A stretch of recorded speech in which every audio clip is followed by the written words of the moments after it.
And welcome to the OHIO podcast. Sorry, Chris. I had to try it again. That needs to be fixed before we run this again. Hope everybody's having a great evening this evening. I'm going to cough and hack my way through most of this. We're going to try the new intro again. Now, the last time we did, we got dinged for a copyright infringement, even though they gave us permission. And I sent YouTube a, hey, they gave us permission for this. And then I got an awesome reply from them 30 days later. It said no action was taken. So I'm like, well, let's try it again. Hopefully we're good. If not, oh well, we tried our best. But anyways, I thought I would play that for everybody tonight. Don't forget, everybody, we've got a power pack show for y'all tonight. But most importantly, guys, we are less than 48 hours away. We're almost 24 hours away, like 30 some hours away from our fan appreciation tailgate happening at the spring game. Chris, right over there, right there, just south of the French Field House, right next to the bike path. That's where you and myself are going to be set up with our tents and our grills and all kinds of cool things, because we've got former Buckeyes coming. We've got prizes to give away. We've got food to eat. We got trash to talk about. We've got a championship to celebrate. It's all going down at the OHIO podcast in conjunction with the 2nd and 7 organization fan appreciation tailgate. We would love to have everybody there who's going to the game. You're going to the game, swing by the tailgate. It's going to be great. If you do, please consider bringing a children's book, slightly used children's book, or a new one to donate to 2nd and 7. We'll have a box there for everybody to put the books in. And if you don't have a book, consider possibly giving a donation, or bring a book and a financial donation to 2nd and 7, so the proceeds will go to 2nd and 7. Chris, I was just at their offices today. Yes. Yeah, I know. I'm excited because they always give us some great swag to give away. So we got hats. We've got these Tennessee Titans 2nd and 7 balls that Mike Vrabel gave for the kiddos or adults, I guess. We've got a bunch of those. We've got some beanies to give away. We've got these really cool light things to give away that they donated. We've got some T-shirts that we're giving away from the OHIO podcast. And Chris, I think you might even have some real nice prizes. Yeah, we've got some really cool merch coming out, or coming down with us. Eric, I do believe we may have a Podfather shirt we're going to give away. Ooh! Do you have one of these to give away? I don't have one of those. Oh, it's one of a kind still, huh? That's one of a kind. I don't know. I'm not saying it's one of a kind. I'm just saying it's, right now it's available for purchase on the OHIO podcast.com store. But, we are going to be giving away some other things. We got, I guess, some autographed pictures maybe we're going to give away. I have a particular jersey similar to one you've seen me wear on here that may be getting given away as well. Okay, hold on. I got to read you this. You should have gotten the shirts from the Tennessee Volunteers. They weren't wearing them when they entered the horseshoe. Yeah, and what did they get for that? Cold nips. That was it. Cold nips and a big ol' L. But yeah, and there's a slight chance that somebody could be walking away from there feeling silky smooth. Ooh, I know what you're talking about. I wish it was me, but of course this is a fan appreciation. You and I ain't gonna fit in these, Eric. Okay, it's a fan appreciation, not a host appreciation. So Ryan's not gonna be able to make it. His son's got an AAU game in Cleveland, but he said, "Don't worry, Boggs. I've got somebody heading your way." It is confirmed. I talked to him today. Former Buckeye and NFL great Alan DeGraffenreid is coming to the tailgate, guys. played for Ohio State in the late 80s into the 90s, is a part of 2nd and 7, and he's going to be at the tailgate. He's coming. We know Wargo's coming.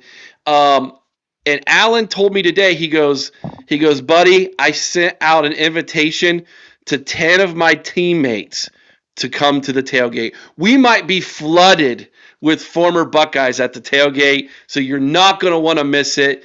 And I know the question is going to, when are you guys going to have, we are going to be there before the chickens are up. So whenever you guys swing by the tailgate. Alan said he's going to try to be there around 10:30. I think Wargo is going to be there maybe a little earlier than that.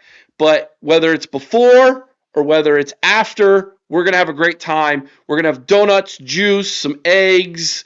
What else are you grilling up in the morning?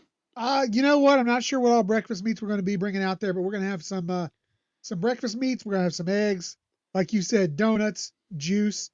We'll have some hot dogs later on. Who knows? I'm all for cooking up whatever we got, man. We're grilling up some hot dogs after the game, so swing back by the tailgate after the game. There's a little bit of a different vibe. I heard from Big Nut today, John Paul Peters, who's Big Nut. He said he's going to try to swing by the tailgate as well. So you might, if you got kids, Big Nut might show up. He's going to try his best. No promises, but he's going to try his best. He's really, more people might know him than a lot of the former Buckeyes because he's just on TV all the time. But Eric, I'll tell you, I've talked to my wife and confirmed it. If someone's not feeling like going into the game, she's actually going to hang out at the tailgate. Okay. So she will be entertaining at the tailgate while we're in the game. Maybe you just want to hang out at the tailgate. No problem, man. We can do that. So, all right, the chat, I'm not even going to try to welcome all of you. It's been wild, Eric. I've been watching. It's nuts. Yeah, over 30 of you on YouTube, over 25 on X. So thank you so much, everybody, for being here tonight. Let me go ahead and throw this up on the bottom of your screen so that you all have the phone number tonight. We're really looking forward to the tailgate, guys. We're super excited about it. Tomorrow morning, Chris and I have recorded a preview for the spring game. So you're going to want to watch tomorrow's preview. Don't want to miss that, guys. So make sure you smash the like button on this video. If you haven't already, smash the like button. If you haven't, subscribe to the channel. What are you doing? Subscribe to the channel. It's free, costs you nothing. Be a good human being. Ring the bell so you get notified. That way you don't miss tomorrow's video of the spring game preview. It's a lot of fun. We break down every position group. We talk about the coaching staff. We even give predictions for the game. And so we want to make sure that you all don't miss that tomorrow as well. All right, Chris, I know you're a busy dude. I know that you've got a lot going on tonight. Thank you so much for popping in here early on, saying hello to everybody. All right. Hey, appreciate it, guys. Take it easy. Look forward to seeing a lot of you out there on Saturday. Have a good one, Eric. All right. We will do our best, my man. We will do our best. Okay. Thank you, Chris, for joining us.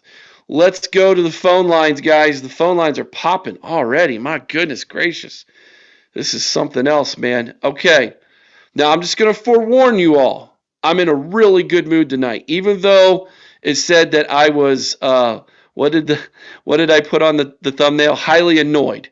I might end this show highly annoyed because I'm in a really good mood, and I don't want that good mood to be taken away from me. How about that? I want to finish tonight in a good mood. So let's all be good people tonight. Let's be good people when we call in, everybody, so that you don't put Bogsy in a bad mood. So that being said, I think I know who this first one is. He's been first a lot lately. I'm just going to warn you, Kaden, when I bring you on, buddy, I'm in a good mood. Let's keep it that way. All right, Kaden. Good evening, Eric Boggs of the LHR Podcast. How you doing? I'm in a good mood. How are you? Actually, in a pleasant mood tonight. Actually, better a lot than Monday night when I had to let Notre Dame and the team of North fans about what I thought about them. Well, let's talk about that for a minute. Why do you feel the need to let the Notre Dame fans have it all the time? What if they really do? Like, Kaden, we own them, bro. I just want to remind them, Eric. Remind them. Because they like to run their mouth. I just like to remind them. And second of all, here's the thing, Caden. North fans need to be reminded as well. Here's the thing about that, though, Kaden. They don't run their mouth until you continue to remind them. So it's kind of like a big circle that you keep going in with them. You're like a dog chasing its tail, man. Like, just let it go. We won. Let it go. Well, and then, it's a lot of people that live close to me that are and I get a lot of the comments, from a lot of people personally I know, so I apologize about that. With that being said, I do have some bad news, Eric. Oh, what's that, Kaden? Unfortunately, I will not be able to make it to the Ohio Podcast tailgate. That's too bad, bro. It's going to be a fun time, man. I know, but I would love to meet you all guys. I know it's been a rough couple months with you guys, but unfortunately, I cannot make it to the tailgate because I've had some honest issues with OSU Police Department and them guys. I don't know what their problem is with me. I've never done anything wrong to them. I don't know. It's complicated. Are they Notre Dame fans? Yeah. I'd like to believe that, but I'm just staying out. I'm just staying out of their way. I'm going to be honest about. I don't know what they have a problem with. I haven't done anything wrong, and I actually honestly don't know what the actual heck their problem is with me.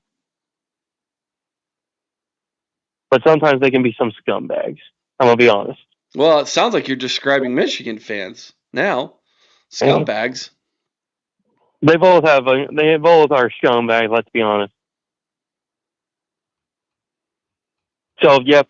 Like I said, I won't be able to make it to the LHI podcast spring game tailgate with all of y'all. I would have loved to meet, a lot of the Buckeye legends I grew up watching films on and, studying the game. And wait, are you live in Columbus right now? I'm live, yeah, but I don't live in Columbus. No, I live north of Columbus. No, I'm saying, are you live in Columbus right now? I'm not saying, like, at your place. I'm saying, are you live, like, right now in Columbus? I mean, are you in Columbus? Like, if you're in Columbus, we're live right now in Columbus. Would you like to hit me up, and then maybe see if you can come and meet me personally before the game? Probably not, dude. My time right now, Kaden, to be completely honest with you, is all about making sure I have everything ready for this tailgate. So my free time is zero, and I actually still have a full-time job. So, no, can't do that, bro. Sorry. Well, I was going to say I live close to Columbus, but, it is what it is. It is what it is. You're right, Kaden. What's on your mind tonight, man? What do you got? Nothing. It's just Wednesday night I had to deal with the douchebag known as Mark Rogers. Oh, well, hold on. Now that's why are you calling him names? Like the guy works hard creating a channel that a lot of people enjoy. Whether you enjoy it or not, a lot of people do. So why would you go calling him names? Oh, you know what?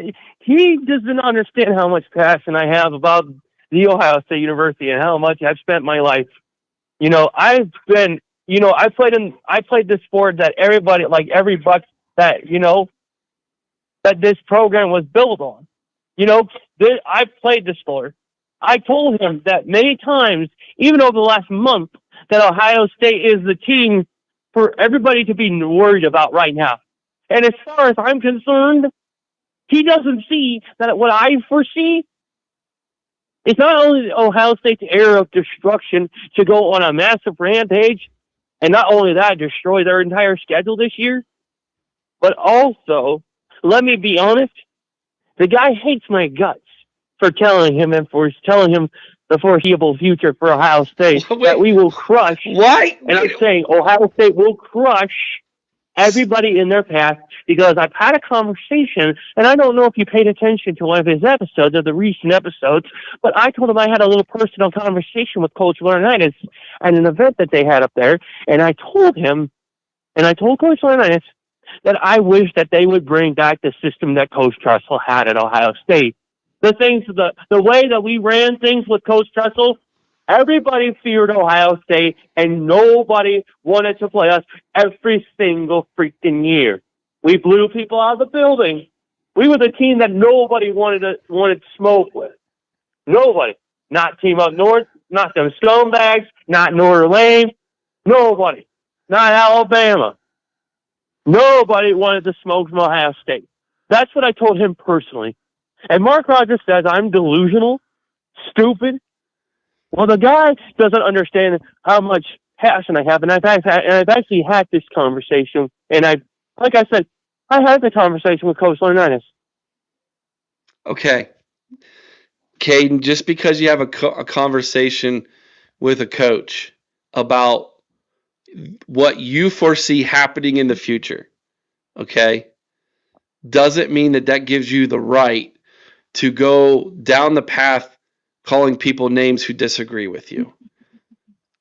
I seriously doubt Mark Rogers called you stupid. He may have called your take stupid, but I doubt that he personally called you stupid.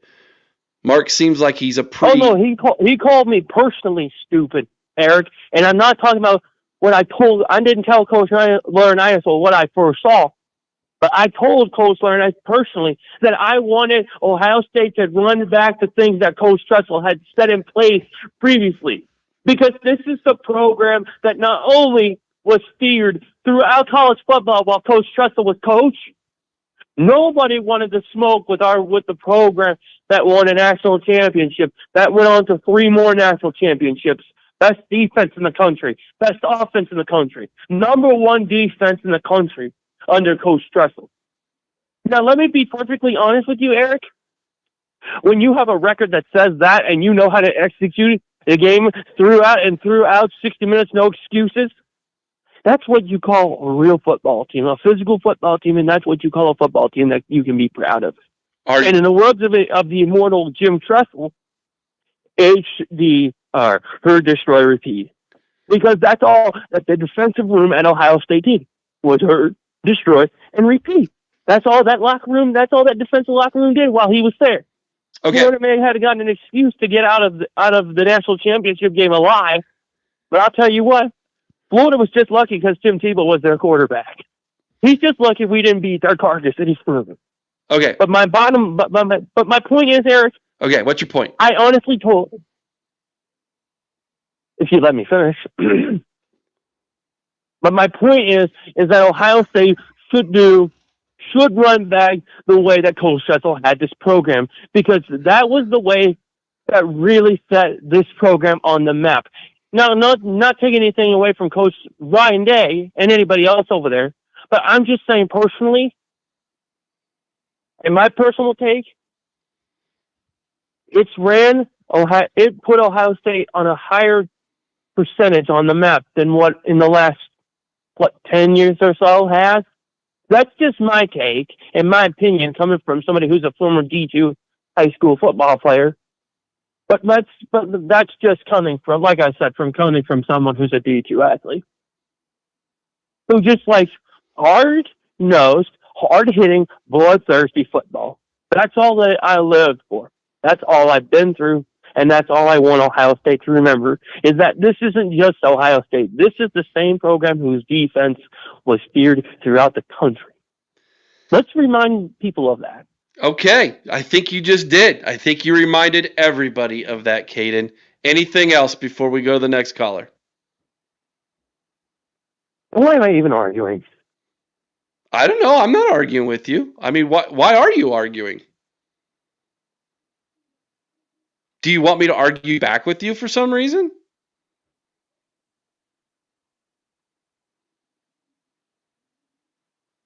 Where'd he go? Did he hang up? Did he seriously just hang up on me? I'm flabbergasted. I have no idea. I have no clue. Like, hello? Can you all hear me? Like, what just happened? I have no idea. Can you, seriously, chat, can you all hear me? I have no idea what just happened. Kaden, I think you would learn. This is for Kaden, if you're watching, Kaden. I think you need to learn. You need to have a little bit of self-awareness. Have a little bit of self-awareness and learn to turn it down about 2 notches and have your thoughts well lined out and make some good points other than just bringing the passion all the time. Your passion, I respect your passion, but it's like you don't have all your thoughts lined out and you're just leaning on your passion. And when people try to understand where you're coming from, you take offense to it. So I don't know, bro. Just trying to help you out, my man. I'm just trying to help you out. All right, moving along here. We're off to. I'm still in a good mood. I'm still in a good mood. So here we go. Tyler, how you doing this evening? I'm great, Eric. I'm great. Good. What's on your mind, Tyler? Did you? So, Eric, are you aware? Have you been seeing on Twitter Michigan fans are complaining about the recruiting ranking? No. What, our recruiting ranking or their recruiting ranking? They're recruiting because they see how successful we have been lately.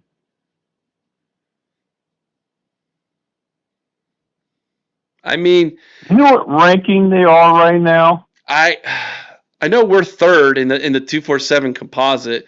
Where are they at, Tyler? They're at 50. Oh. Well, why do you think that is, Tyler? Oh, I don't know, Eric. It's like something that we've been stuff that we've been telling them this whole time. So and the other reason is, Eric. Yeah. One of their wide receivers just hit the transfer portal as well today. We just got a $2 super chat, Tyler, from Kaden the man, who said, "I'm not helping." I'm sorry, Kaden. I don't know how to help you, man. I don't know how to get. We just won a national championship. I think you need to be happy. I don't know. But can I give Kaden some advice, Eric? Sure, Tyler. Kaden, do you have anger issues? Well, I mean, apparently I'm the guy that has anger issues myself. The campus police apparently thinks he does. I don't know. Kaden, I recommend you go to anger management. Learn how to control your learn how to control yourself. Find something that will help you relax and find a way to get all your frustrations out in a positive way. Sounds like sound advice, Tyler. You know, we probably need to get Dr. Corey in the house.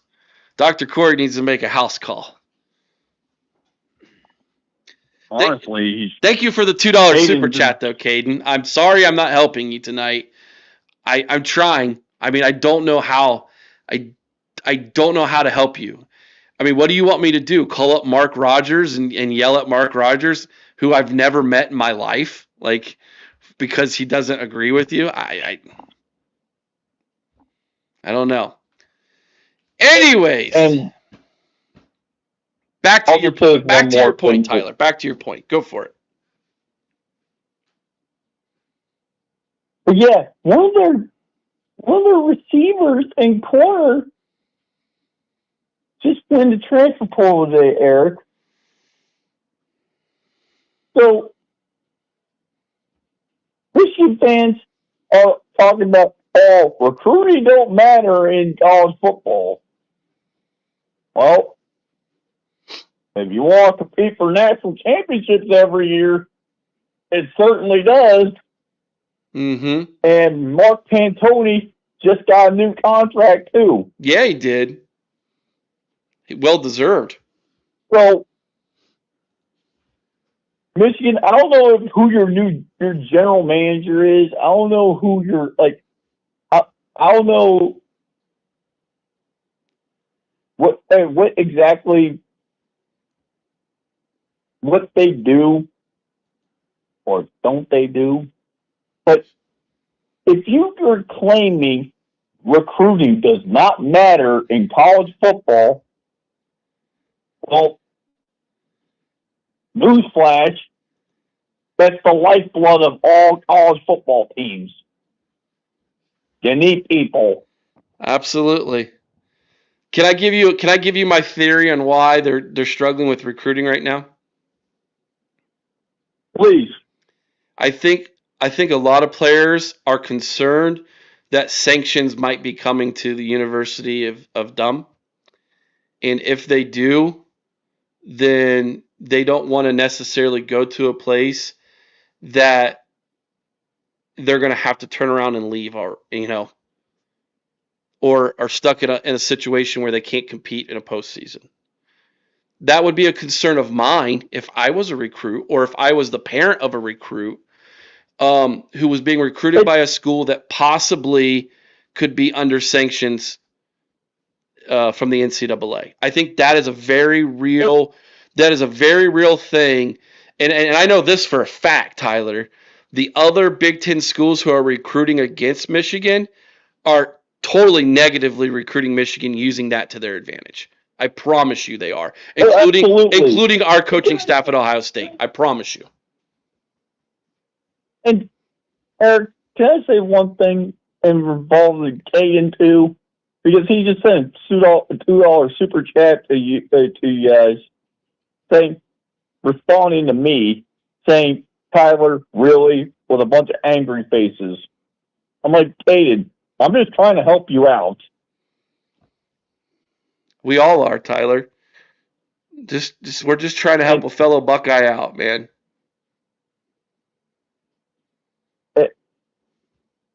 So I just wanted to say that too. And the fact that Michigan fans are crying and are saying that, oh, they don't have the same recruiting success as us, or saying that, oh, recruiting doesn't matter. Let me say this. If we were in the same, if the roles were reversed, oh, they would rub it in our face every single day of the week. They would. They know they would. And Burks is one of them right now. I'm telling you right now, they would rub it in our face until we get our recruiting up. And you know what? They don't like it because the shoe's on the other foot.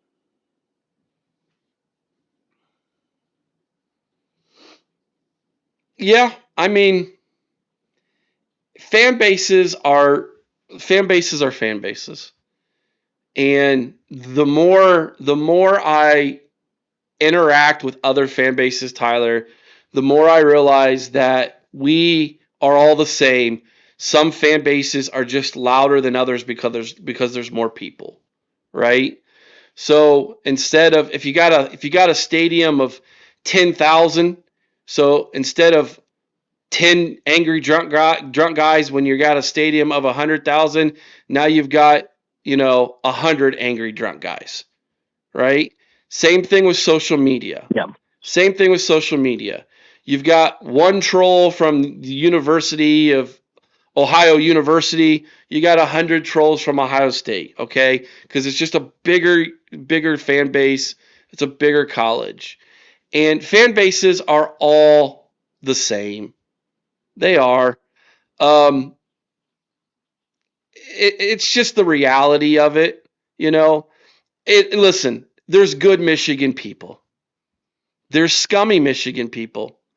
There's a lot of good Ohio State people. Tyler, there's some bad nuts in this fan base too. That's the yes, absolutely. It's the reality of it, right? Now, I happen to be in this fan base. I was born into this fan base.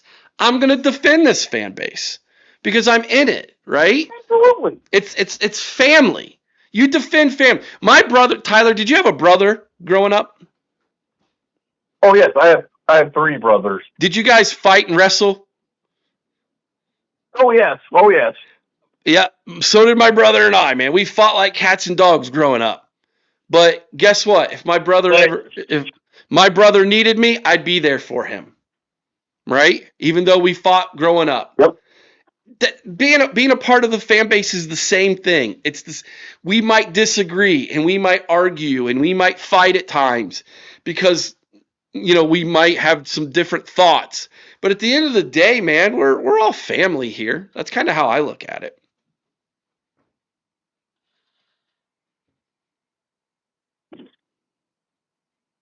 And when you're family, sometimes you bicker, sometimes you get in arguments, sometimes you disagree. But you know what? At the end of the day, we are all we're all looking for a common goal to win the national championship, which we did last year. So we'll bicker, we'll disagree, we'll not get along all the time, but guess what? Every relationship has that at some point. Mm-hmm. Agreed. Tyler, what else is on your mind tonight, brother? The other thing too, I want to say, what do you want to see from the spring game yourself, Eric? Watch tomorrow's video. I'll say that. I don't want to give it all tonight. Watch tomorrow's video. Because that's Chris and I break all that down. What we want to see, what we're watching, who we're going to be watching, what predictions we have, all of that. It's in tomorrow's video. So check that one out, Tyler. That's what I'm going to say about that. Okay. Well, I got nothing else, Eric. I'll be moderating. Thank you again. Thank you for being my wrench, brother. I appreciate you, my man. Oh, no problem. Oh, you know what? I do have one more thing. Sure. Because I noticed also on when you had Dylan on the show. Yeah. You actually mispronounced my last name. And the first E, my last name's actually silent. Oh. It's Cressley. Cressley. Sorry. I have trouble. No, it's all good.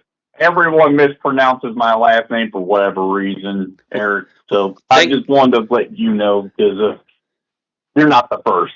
Thank you, Tyler. Tyler K, everybody. That way I don't forget. Cressley, gotcha. It's all good. Appreciate you, man. Thanks for calling in, Tyler. Have a good one. OH. Io. All right, Lisa wants to know. Because she's mentioning. By the way, thanks, Lisa. Lisa, call in. I know you said you'd like to call in sometime. I'd love to chat with you. If we had Wisconsin's schedule this year, what would our record be? It's hard to say. I would say this. if we had Wisconsin's schedule this year, I think the odds makers would set it at 9.5 for Ohio State. I think that would actually be what the odds makers would put for the betting odds this season for Ohio State if we had Wisconsin's schedule would be 9.5. So maybe 10-2. I don't know, 9-3, 10-2. It's probably what Vegas would think we would do with that schedule. That's if I was at Vegas. So that's my little prediction with that. All right, let's go back to the phone lines here. And I believe this is TG we're bringing on now. What's up, TG? Yo, what up, Eric? How you doing, girl? I'm doing well. I just got off an interview with Bryson Rogers at Brandon Rogers. Oh, cool. How'd that go? Oh, it was fun. It went well. Good. What insights can you give us from that interview? The insight I can give you is he gave us a very fun like backstories that we didn't even know. Like, for instance, do you know Bryson Rogers was actually born in Ohio? Not off the top of my head. Not off the top of my head do I remember that, but I mean, maybe if I did some digging, I'd find that out. But no, that off the top of my head, I didn't know that. No, nobody knew that. When he told us that, he said that that Bryson was born a Buckeye, and he always wanted to be a Buckeye since he was a kid, like legit. And the fact that we found that out was so wow, we never knew that, to be honest. That's cool. Especially because I've never really talked about it. Yeah.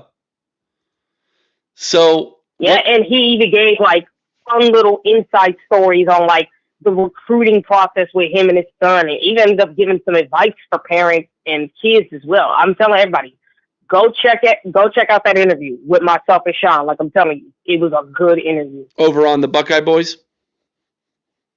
Yep. All right, over on the Buckeye Boys. Go check that out. Sean and TG interviewed Bryson Rogers' Papa, gave him some insights. Did you guys get a chance to ask him about when he was in the portal and then came back? Yeah. We got a chance to ask him, and even ask him to give us any insight as to why Bryson went into the portal, basically. Okay. Give us a backstory on that one. I don't want you don't have to share it if you don't want. I will say this. Go watch the video. I'm going to tell you guys this. Just go watch it. Listen to how he talks about it. Because, trust me, it's very, very insightful and really very, very, honestly, very, very inspiring to actually understand why Bryson did it and to see why he came back. He goes into depth on that. So I would tell people, listen to that straight up. It's great hearing it from him. Better than how I could say it. Yeah, a lot of people in the chat who were watching it said it's a great interview. Lacey said it was awesome. Steely Matt said it was great. I should go check it out. Dennis says TG and the Strock Star are awesome. So you guys, you must have blown it out of the water. So awesome. All right, TG. Yeah, and what's funny is it was kind of out of nowhere almost, but we knew he was coming on, but not today. Okay. So it was one of those last second things that you had to jump on and be ready, huh? It was more of practically, except it was more of some miscommunication that had happened where people tend to forget. It was more scheduling was kind of a big issue because he thought another interview was supposed to happen today, but we had to remind him, no, it wasn't. It wasn't today. It was going. It's May. I'll let you guys know when we get around what interview that will be. Cool. Fantastic. All right, TG, let's talk about the spring game. What are you going to be watching for? What are you interested in? What do you want to see? Well, first, I do want to see growth from the offense. That's all I just want to see because I have seen their practice, how it's gone, and heard that they've been improving. All I want to see is have the quarterback continuously improved. Has the offense improved? How's the play calling? How's the alignment on offense? That's the first thing I'm going to be watching for. The second thing I'm going to be watching for is seeing how the defense plays. I want to see just a little, just not everything, but the little type of stuff. I want to see how the defensive backs are playing. I want to see what the D line does to get pressure. I want to see how the linebackers are playing as well. I want to see how I want to see how that defense plays entirely. Yeah. So Chris and I break down every position group for the preview that'll be posted tomorrow. A lot of what you just said, we reiterate, TG. How about this? Let me ask you this. Are you going to be interested in watching Brian Hartline call plays and how involved Ryan Day is going to be in that tomorrow like I am? Yeah, that's actually what I said. I want to see how the play calling goes, is what I'm interested in watching. How is Brian Hartline going to call plays? Mm-hmm. How much is Ryan Day going to be involved? I do want to see what kind of, how much Tyler Bowen is going to be involved. Because remember, he is helping Brian Hartline with the play calling, particularly with the one game. So I want to see, especially with that, how the one game goes. Interesting. With them. I want to see that. Yeah, which is tough in a spring game, especially when they're not going full tackling, right? So it's kind of hard to gauge. Yeah, well, Ryan Day did break it down saying, like, they won't tackle in the first few set of plays, but then they'll really start doing it once, like, the main guys get off the field. You know, Jeremiah Smith, some sounds like the guys who played in the Natty. Mm-hmm. Mm-hmm. Lee says, whatever happens, can we all not freak out about QB after the scrimmage? Remember, Justin Fields looked pedestrian in his spring game as well.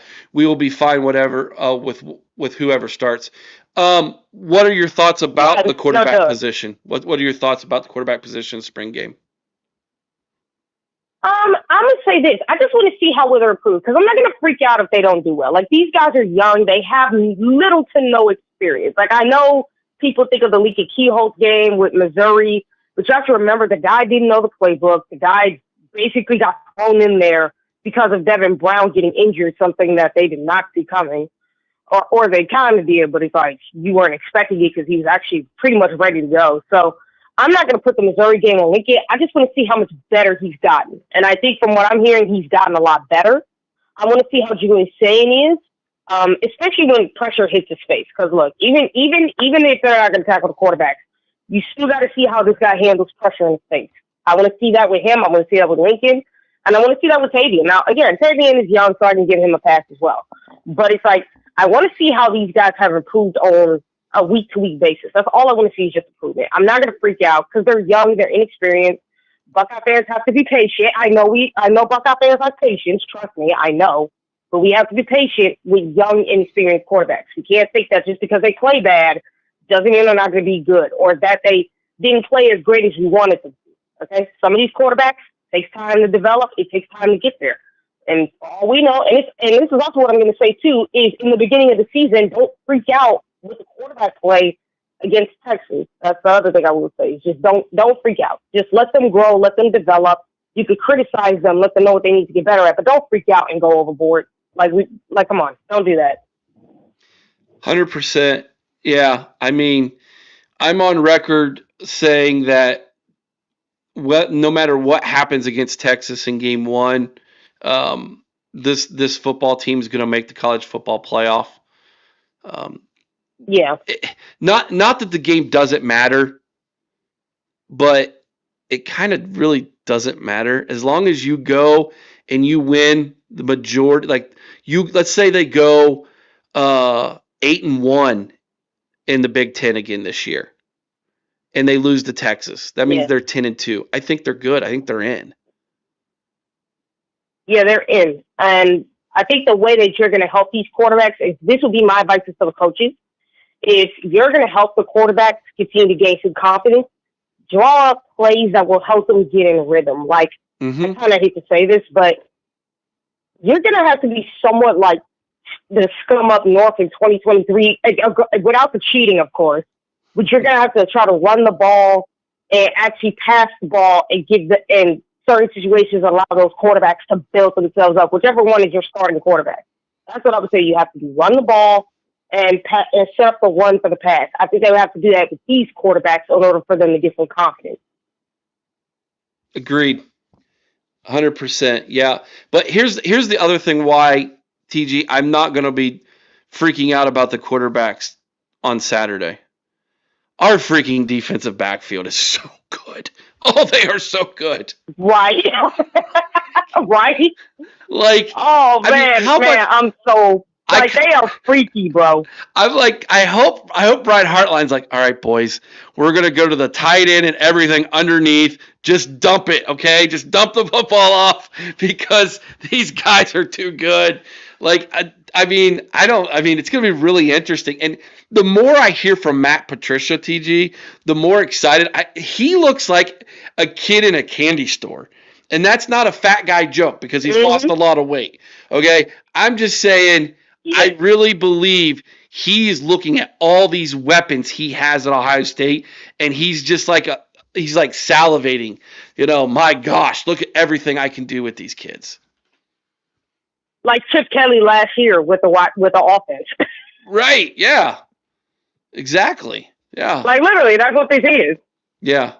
Like he's basically like Chip Kelly, but on defense. Because remember, even though he was on the Patriots did not have elite defensive players. He found a way to make them elite every single time. And remember, they also weren't able to draft high caliber players. Yep. So for him, being in a room full of this many talented defensive players, it's like Chip Kelly with offense because he never had the wide receivers that he had at Ohio State. He's never had the offensive line. He's never had the running backs or even the tight ends. He's never really had even the quarterback play. Like, for him, it was like celebrating over this offense because there's so much you can do with it.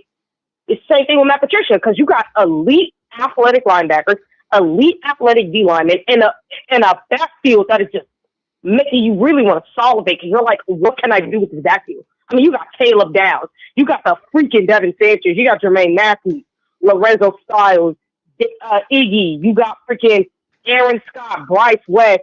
You got freaking what's his name? McClain, Jalen McClain. You got Malik Hartford.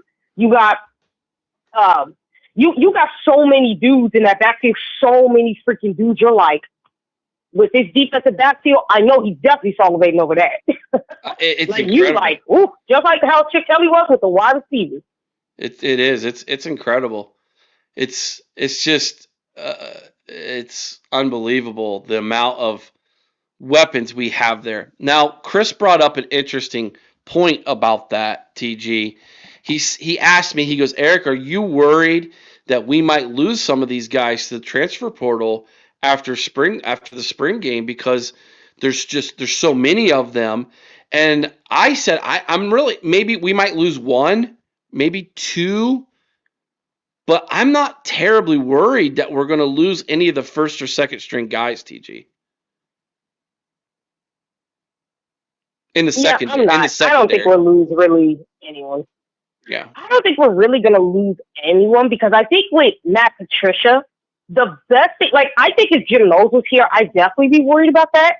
I'm not going to lie, I would.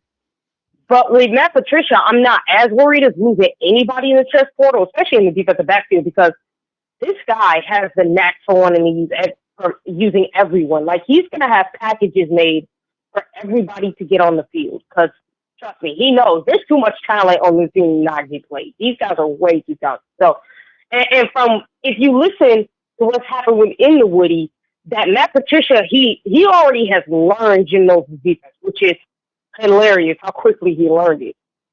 But he's already added some little wrinkles in there that make the defense even more deadly. Like, and think about it, it's just the beginning of him beginning to add wrinkles in his defense. Because to me, this defense that he's building, it's going to start becoming more of an NFL-like defense. Because I think Jim Knowles' defense was like I'm going to say like the construction, it was like the foundation for NFL defense, where it could absolutely be an NFL defense if he makes certain changes and makes it more versatile, if you will. Like makes it multiple, where you could do different things instead of having this one particular style. Whereas with Matt Patricia, that's what he's doing. He's making it more versatile. He doesn't have a specific style. He's doing it based on the players, the personnel he has on the players, and he's making the defenses to where we can really use it in a multitude of ways. How we can use the defensive backs, how we can use the linebackers, how we can use the D-line, how we can use anybody in any facet. And I think that's why I'm not as worried, because I think we're going to start having packages for players. And you're going to see players get more playing time. I think you're going to see a little bit more rotation based on those packages. That's what I think. That's why I'm not as worried. Yeah. Who's starting at nickel? Oh, that is a tough one. In all honesty, I kind of want to be Lorenzo. Really? Like, I want it to be Bryce West. Yeah, I want it to be Bryce West as well, but I really do want it to be Lorenzo because when he played last year, he was really freaking good. And I think he's a really good nickel. I do. But he definitely hits like one. Let me say that now. The way that dude hit, it kind of it's like, yeah, you should be playing nickel. It would be awesome for the Styles family to watch their two sons, one last time start together on a defense. That would be neat. Yeah, I could see that. The other thing too I could say is they can, like how you had IGB playing on the outside, you can also slide him to nickel given his playing style and put Devin Sanchez out there at on the outside and watch how that goes with him and Jermaine, and then you got physical Iggy up there. Imagine that. Oh, Iggy. Do you think that they put oven mitts on him all fall or spring? Just Iggy, stop being so handsy. The thing about it is, this is what I try to tell. Go ahead. No, you go ahead. I'm gonna let you finish. I was just gonna say the thing about Iggy, and this is one of the things that I keep having to remind myself is he plays so physical that it's really hard not to use your hands because he's such a physical player. It's a part of his game. Yeah. Yeah, well, actually, do you want to know why he's so handsy? It's not just because he's so physical. It's also because there are times he does get beat because of his footwork. Literally, this is true. Like his footwork, because there are times where a receiver, I don't know if you like kind of study this and I've seen it, where I've gone back and watched all the times he got called for pass interference calls. It literally is because he gets beat sometimes with his footwork because the receiver does how we talk about with Brandon Ennis and Bryson Rogers, how they're the best route runners. Mm-hmm. And they're able to create separation with their footwork ability and able to juke a defensive back out of his shoes, go one way and then make him go and then go the next other way. Like that's what he does. That's what happens to Iggy sometimes. Is he tends to get at times with his footwork because the receiver can make him go one way, and then he doesn't go on the other, just like Bryson and BI do. So that's why he grabs so much. It's not just because he's physical. It's because he gets beat too much with his footwork. And if he could clean up his footwork, he could actually, because he's a really good lockdown corner. Like he doesn't have to be handsy all the time. It's just that he gets beat so much at times with the footwork. If he cleans that up, I don't think he'll be grabbing as much. Now I do think they put oven mitts on him just so he doesn't have to do that, because I do think that being physical is part of his game. So sometimes he can't help himself. But the other part of it is his footwork needs to get cleaned up. If he can work on his footwork and not get beat a lot, at that point, I don't think you'll see Iggy grab as much as he usually does. Awesome. TG, I'm going to have to let you go. We got to go to our next caller. Thank you so much for calling in. Enjoy the spring game, girl. Oh, I will. And Eric, I hope you enjoy the rest of your day. And like I said to everybody, check out that freaking interview because you are going to love it. I promise you. It's very, very insightful. And you get to learn, the backstories of stuff you didn't even know. That's what me and Sean love to do, is getting into the backstories. Awesome. Have a good one. OH. Ayo. See ya. Everybody go check out Sean and TG's interview over on the Buckeye Boys. Let's bring David in. He's been waiting for over 30 minutes. David, thank you for your patience, my man. How you been? Oh, I've been, I'm still walking on sunshine, brother. Awesome. That is good to hear. I'm still walking on sunshine. I'm here to turn your mood around. All right. I'm here to turn your mood around. Let's get it going. I got something I want everybody, I don't know how many callers are left, right? But I want everybody's story because you guys were talking about fans earlier. You were talking about specifically, right? I want everybody's story of what a crazy fan you are. I'm going to give you an example. When my oldest sister was dating her now husband, who is from Terre Haute, Indiana, And back in those days, Indiana was a basketball school, and he was leaving his house, and his mother asked him. He said, "Don, where are you going?" He said, "I'm going over to Michelle's house to watch her family watch football." That's the kind of craziness that I grew up in as a Buckeye fan. What kind of story do you have, Eric? I want to hear what kind of crazy fan story you have. Okay. All right. Well, I got a lot of them. I'm pretty sure my father, during the 90s, broke a lot of remote controls. Watching Ohio State football. I can remember one time him actually taking a remote control and ripping it in two. That's some serious old man strength right there for you. Also scared me to death and made sure I walked the straight and narrow. When I was I guess this would have been my freshman year of high school. My friends and I would go over to each other's houses and we would watch the games, and we created what we called the Katzenmoyer cam.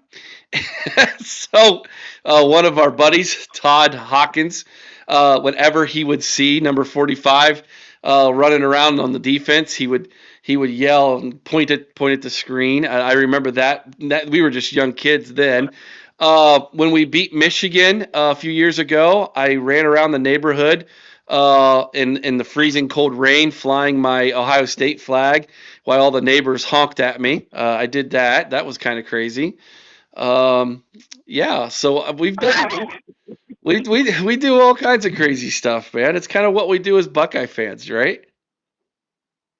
Well, you know what they say about Buckeye fans? We're all nuts. Yeah, exactly. That's true. We are. We're nuts. Yeah, that's something I wanted to say. You know what? I think this is the third time now that I've followed TG. Oh, is it? So, yeah, I think so. I think I followed her the other night when I called in, and I think the time before that. I think this is the third time I followed TG. So that's cool. That's fun. That's a hard act to follow. She's something else, ain't she? She's great. And she knows her football, man. She's right about IT. She's right about him. He does. That's why he does get handsy. And I used to play defensive back, and I used to coach defensive backs, and you teach those guys. You get your hands up. It's okay to use hands, but you got to get your hands on and off. You got to keep moving them. It's like a defensive end. They keep moving them hands. You get the same thing with a defensive back. You got to keep moving those hands. And if you get those hands up high, if those hands are up around shoulder level, the chance of you getting called for something like that is a whole lot higher. You want to keep those hands down low, about hip level, and jam that palm of hand down on somebody's hip, and you can get what you're looking for. If you use that a little bit more, you wouldn't even get called that much. You got to be quicker with the hands. Mm-hmm. Can't keep hands on somebody. They're gonna call you. But yeah, she's a tough act to follow, and she's great. I'm gonna go back and listen to that interview tonight while I'm at work. Yeah. And I'm looking forward to the spring game. Are you coming to the tailgate? What I was looking for in spring games is you kind of see what we're going to run offensively. You can kind of tell from what the plays that they're running, what we're going to run coming this season. So if there's more involvement, which I think there's going to with the tight ends, that room is loaded. I don't know how you distribute the ball around all these dudes. One pass at a time. One pass at a time. Yeah. Who's open? And I think I'm going to be looking at quarterbacks, see how good their arms are, and we know the receivers are good. Defensive back, man, that defensive backfield is absolutely sick. It's so good. easily too deep at every position back there. And just to say a word about, Matt Patricia, but is he going to run that 4-2? It's like, they can't believe how fast he picked up. I'm like, are you serious? That's not that difficult of a defense to learn.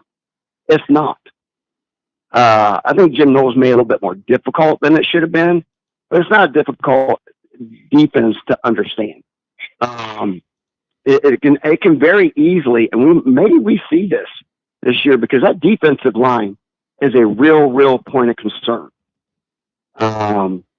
You can flex with that style of defense into a 4-4 in short yardage situations, because the type of guys that we are using are hybrids, like a Downs and these guys. And these our corners are so big and safeties are so big and fast and strong.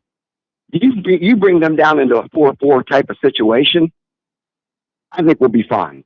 We'll be able. You can flex and do some stuff out of a 4-4 that would help against in the run game. You got the personnel to do it. And hopefully Matty P will run something like that. That'd be kind of cool, because we got the DBs. They can if they need to break off and catch a tight end or whatever, they'll be able to do it. But yeah, my wife and I, we're making plans. We already got the spread figured out, what we're going to have for the spring game, and I can't wait. Are you coming? I can't. Are you going to come to the tailgate? Where the Are you going to come to the tailgate? Or are you going to have one of your own, my brother? I'm here in Tampa, man. We can't get up there. We had some things come up over, and I don't get a whole lot of time off. I got to be careful with how much time I got. We're going to be up in Cincy in next month. We got to come up there for a couple graduations, and then we'll be back up in August.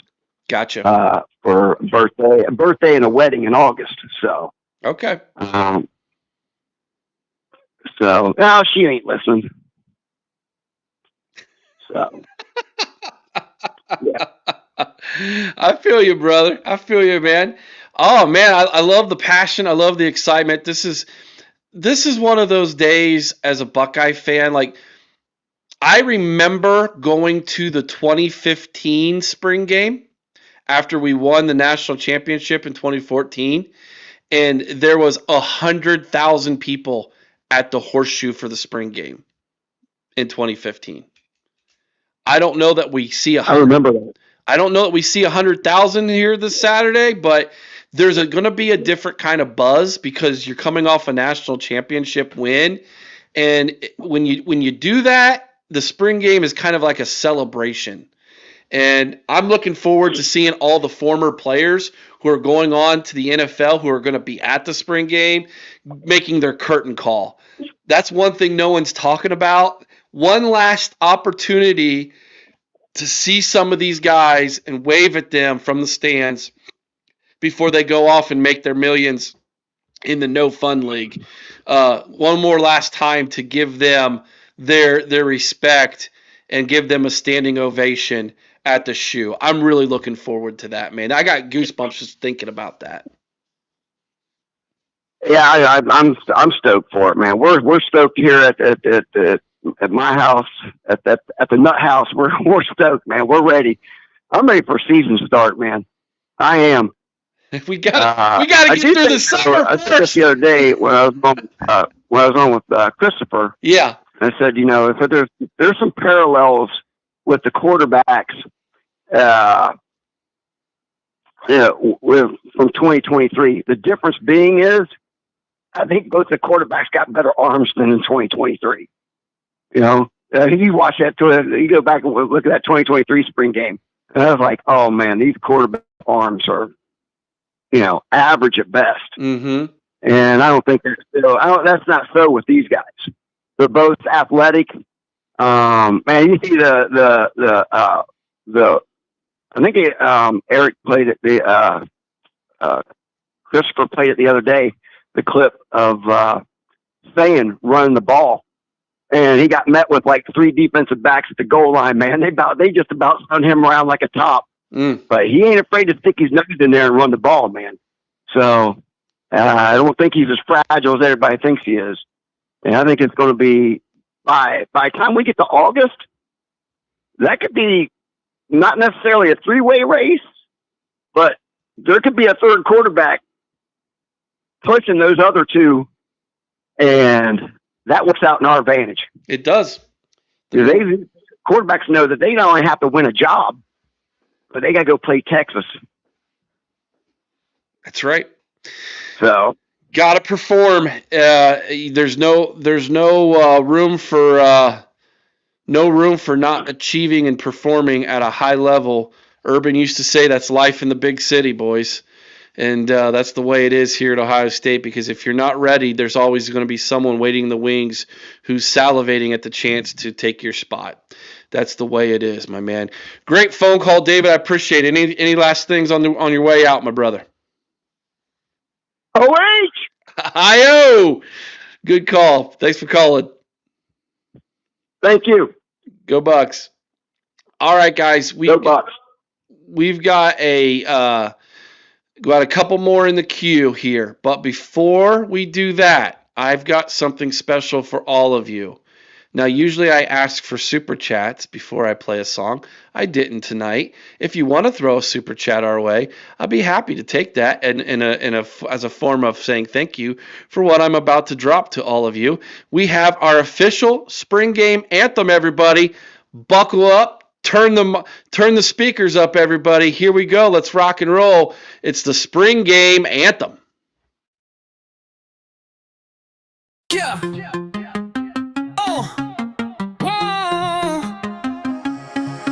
It's that time in April, grab your cooler and your hat. The Bucks are playing the Bucks, now how about that? Scarlet versus Gray, who's the champ today? Well, no matter who scores, Ohio gonna slay. The OHIO podcast is setting up shop with a grill so hot, even Urban might stop. They're tailgating hard before and after the game. Whether Buckeyes win or lose, well, it's all the same. Cause the Buckeyes will win and the Buckeyes will lose, but either way, we'll be cracking some brews. Julian or Lincoln, who's gonna lead? We're just here yelling, run it up full speed. It's a glorious day for a split Buckeye crew, where victory's certain and heartbreak is too. Yeah! Julian drops dimes, Lincoln slings it too. Ryan Day's out here like, what am I supposed to do? One throws a bomb, the other throws heat. Meanwhile, James Peoples like, y'all forgot I got feet. The fans are confused, but they're loving the show, yelling OH and hearing back IO. The scoreboard's lying, it don't mean a thing, but we'll argue all summer how we'll win the ring. Yeah, the Buckeyes will win and the Buckeyes will lose, so flip a coin or just choose your booze. Scarlet's looking sharp, Gray's got the spark. JJ ain't even playing, but he's still making marks. It's the only game where we fight with ourselves, then hug it all out at the OHIO podcast tailgate.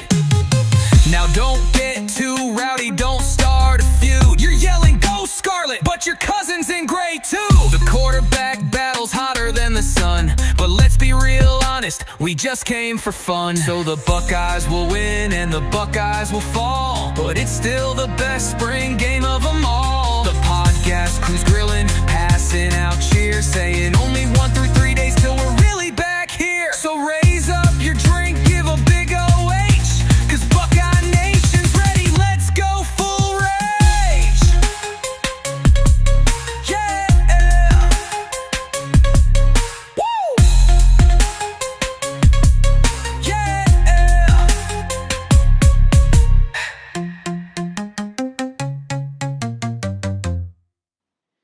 Yeah, what'd y'all think? Huh? I kind of like that beat. It sounds good. Matty Butcher's in the house. What up, Matty B? All the way from the land down under. Good to see Matty B. Just dropping in to say hi to everybody. All right, Dennis with the $4.99 super chat. Great song, Podfather OH. Ow! Thank you, my man. Appreciate that. Let's go back to the phone lines. We have a new number. I think this is a new caller. 614, welcome into the OHIO podcast. Who are we talking to? Is this the Ohio podcast? You got it. That's who this is. My name's Rusty, a friend of Kaden the man. Hi, Rusty. How are you? I'd like to first apologize for my friend. He's a little bit sensitive today, and he's been having some issues with just some things. But I just wanted to come on here and apologize for my buddy Kaden. Well, you have nothing to apologize for. We were just trying to help Kaden out. He was all upset and everything, and we're just trying to calm him down a little bit. And he just, for some reason, just got all up in arms. But I appreciate you calling in, Rusty. You a Buckeye fan too? I am, but I just wanted to say what he was referring to with the campus police was when him and I were taking our trucks out there, just rolling coal. The police gave us both tickets for nuisance, which I find a little stupid. Okay. All right. Well, hey, I mean, I hear you. I have a truck myself, so. Well, ours are both diesel, so I mean, what are you gonna do? Right. So I take it you guys country boys? Gotcha. Gotcha. Yeah, actually, he works on the same family farm I work for, and you know, being a former teammate of his, a little something that he hasn't told you, or I'm about to tell you now. Both of him and I were both in the same locker room playing football and basketball, and you know, I enjoyed him, and I can say he's a brother of mine, and I get his pain. I was there every single day. I was there when he lost 3 family members. He lost one about 2 years ago, and then this year marks 10 years since he lost his grandmother to dialysis. Gotcha. Okay. All right. Well, so he's kind of a bit of a shattered soul, but other than that, he's a fellow you can't miss. You love him to meet him, but at the moment he's dealing with some things. That's why he texted me and he was like, "Hey, could you mind calling into Eric's show, my buddy?" And I said, "Yeah, no big deal, dude. I'm here for you." Well, thank you, Rusty. And again, I want you to tell Kaden he doesn't have to apologize for nothing. And if he ever needs any help, I'm here to help him, but he has to be willing to listen to. Well, and also you gotta understand, both him and I were both part of a lot of rival games that ended up in a bloody fight. And also, you know, him and I both, you know, we're in battles together. Him and I both bled and sweat in the same locker room. You know what I mean? Playing against, you know, schools that we hated every single year, and we wanted to beat the living, you know, heck out of, basically. You gotta understand, him and I both have been together in the same locker room, and you know, he's a guy who's been through injuries, and he's battle tested, and mentally he's strong, but it's just, yeah, I told him he needs to keep the beast in him caged, because that beast in him is something else, and that's the same beast on the football field that I don't know if you ever heard. He came out of an ambulance twice, and he broke out of his hospital bed the night he was in it before he had surgery. So, yeah, he's kind of he's a passionate soul, and that's kind of, I wanted to apologize on his behalf. Well, thank you for calling in, Rusty. There was no apology needed, and we are here to try to help him, man. Thanks for calling. Hey, Kaden wanted me to tell you guys just for one thing. He said he was going live tonight or tomorrow or Saturday night sometime. He said he wants you or Chris to come by his show whenever he drops the live stream video. Whenever he does. So he wanted me to ask you if you could come by his show on Saturday night and, talk with him. If either one of us are home by then, we're actually going to the spring game, and we're tailgating after the game too. So if we are home when he goes live and I am available, I will jump on his show. If I'm not, then I can't, obviously. So I can't. You just want me to tell him Sunday night, maybe, if that works for him? We go live Sunday night ourselves. And then what about Sunday afternoon? That would be more of a possibility. Possibly, yes. You want me to tell him Sunday afternoon? I'll tell him if he wants to do show live Sunday afternoon. I can. Here's what he needs to do, Rusty. What he needs to do is he needs to email me so that we can work it that time out. One of the things he does is he emails people when he goes live, right when he goes live, and then he's like, "Hey, I just asked you to come on the show." So you don't give anybody any time to prep or prepare for that. So have him email me, and then we can work it out that way, okay? And he's got my email. Yeah, I can let him know, and then I want to apologize on his behalf again, and you gotta understand. Like I said, my friend's been through a lot. I got you, brother. Thanks for calling in, man. Thanks. All right, bye-bye. Okay. That was Rusty, Kaden's buddy. So, I got a new number I can put down there. Moving on. Let's go to the next caller here. Let's see who this is going to be. Oh, Nelly. This ought to be good. Burks, what's happening? Hey, man, I can't let you off the hook now, can I? Let me off the hook for what? Oh, we're gonna go. I have to do a debate with you, man. I was gonna do a debate. What do you want to debate tonight, Burks? Oh man, a lot of stuff, man. All right. Well, you give me the topic. Man. You give me the topic here. All right. Cool, man. Let's go Oregon, man. So let's be real here, Chris. Or not Chris. My bad, not Chris. Eric.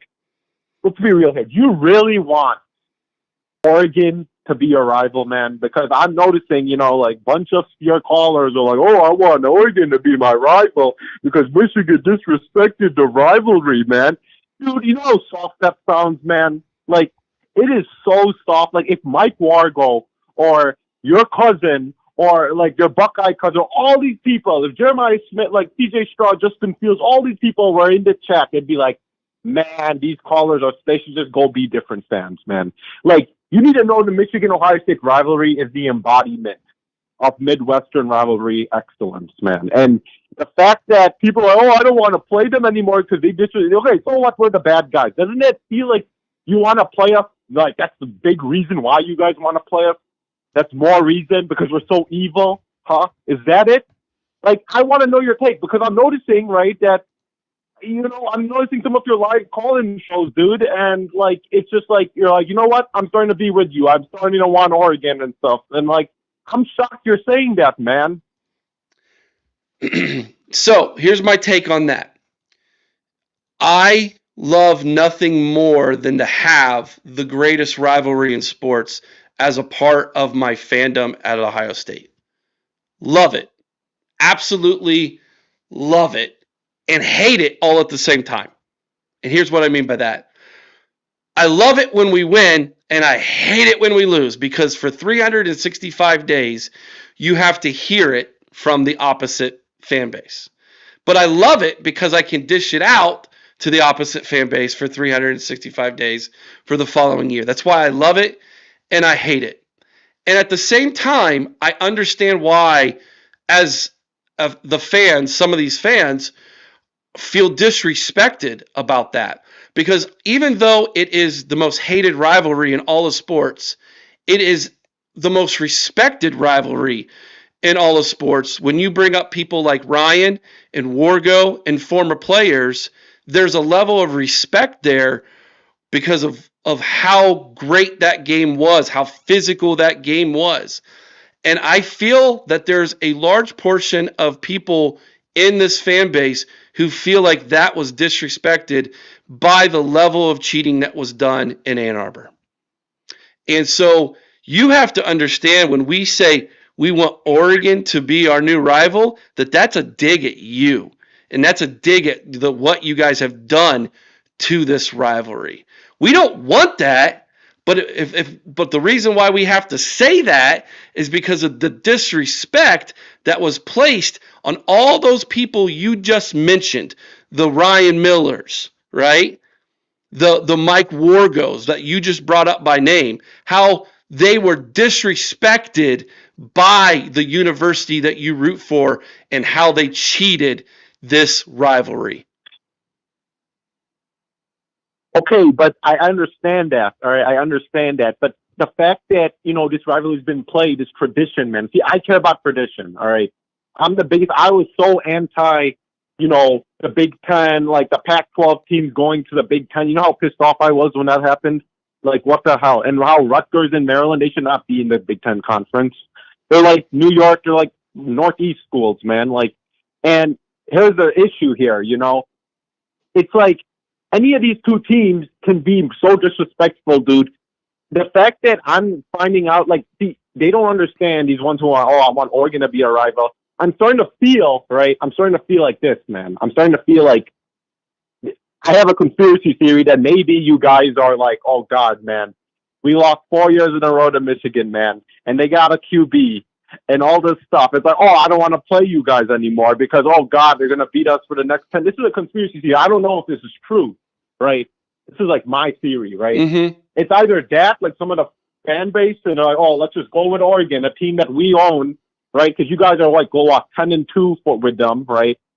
Like, I just don't understand why, like, your fan. And listen, I'm not trying to be like, I want Oregon, so like, I'm really pissed off about this Oregon stuff, you guys being the rival with Oregon. It's just that, dude, this rivalry is the greatest rivalry in my opinion, right? Just because both fan bases like to annoy each other 365 days a year. They both keep talking about each other. They keep talking trash all the time. And like that, hey, that's the thing about this rivalry. And just to, be with Oregon, man, like, come on. Like, you know what I'm saying? I do know what you're saying.